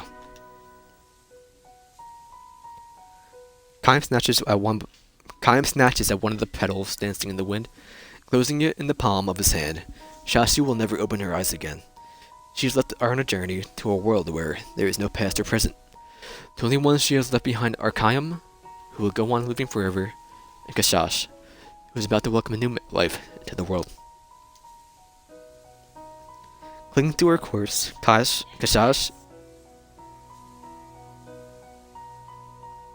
raises his tear-stained face to look at Kayam. "Thank you so much," he says to Kayam, the traveler. Thanks to you, my great-grandmother was so happy to be picking flowers at the very end."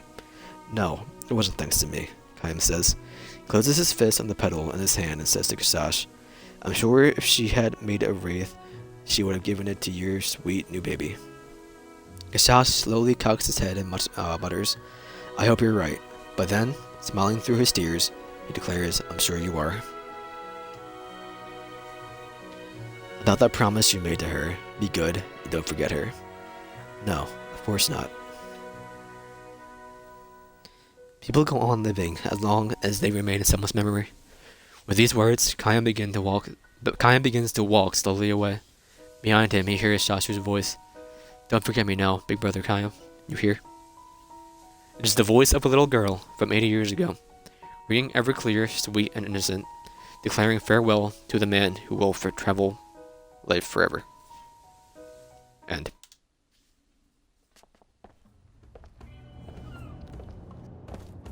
So many stories.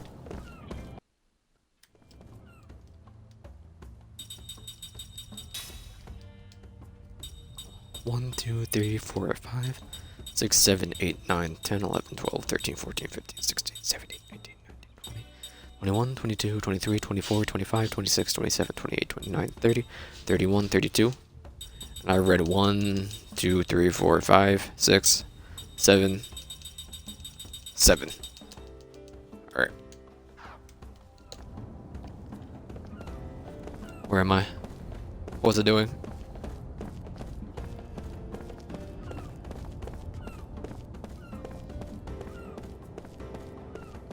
Ooh.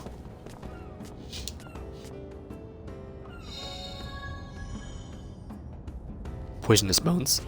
Okay.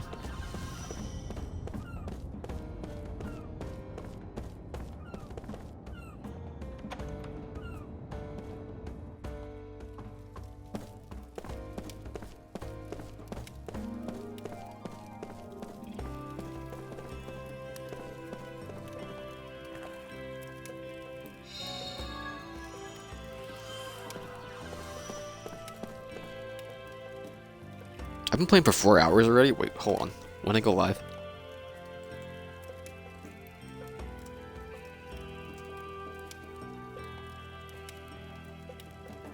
I've been live for 3.5 hours. Alright. I'm gonna grab some food in a minute, so I'll probably be like 10 minutes.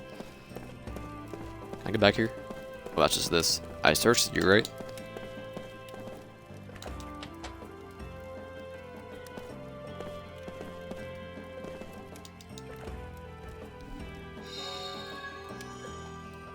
Muddy carapaces. And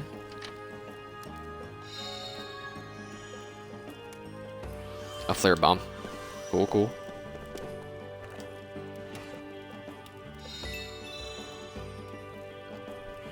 $10 gold. Alright, we're good. Wait, items here? Oh, are these about the city, I guess? I don't really like reading these. Eastern Tribe campaign. Under the rule of its 1,000-year-old queen, Numenera enjoyed an unprecedented period of peace. The Hypercurrent served as a barrier against outside invasions, and Her Majesty's policy of peaceful coexistence served to strengthen the nation.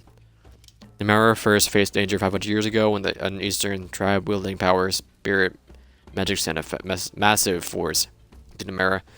The army entered from the southwest, clashing with our forces in a fierce battle in the Lost Forest that covers the region. This battle dealt with several blows to Numenera, although it is hard to imagine now. At the time, only a small handful of people, including Her Majesty, had magic abilities. The magical power source itself was still weak, and much of the magic's inner workings were still a mystery. The Eastern Tribe used spirit magic to engage in warfare in ways the Numerians have never imagined. As with black and white magic, spirit magic takes an advantage of the mysterious, unknown power, but its basic principle is our methods are far from similar. In the end, the battle concluded with Numera's victory after Her Majesty reluctantly made use of her arsenal of black magic. The forces were soaked with the blood of Numerians and Eastern tribesmen, with countless dead on both sides buried where they lay. The battlefield, known today as the Crimson Forest, is now home to a legion of wandering spirits. Her Majesty, concerned with the danger that the forest poses, had prohibited entry into the woods ever since.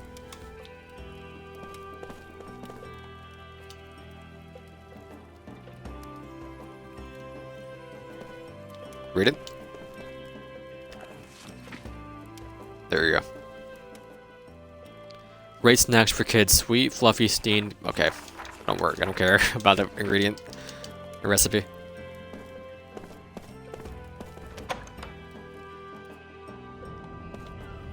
Where are we? Can I not go this way, I guess? Oh, I can? Is not a guard telling me no?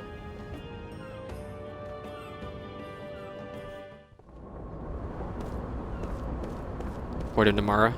I don't want to leave yet, so I don't think I should go this way. Save the game. So I'm gonna save here, go get some food. I'll be back in like 10 minutes. Continue.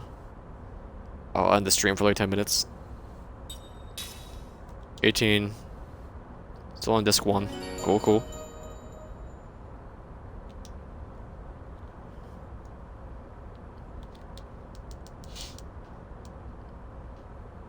Alright, I'll be back in a few.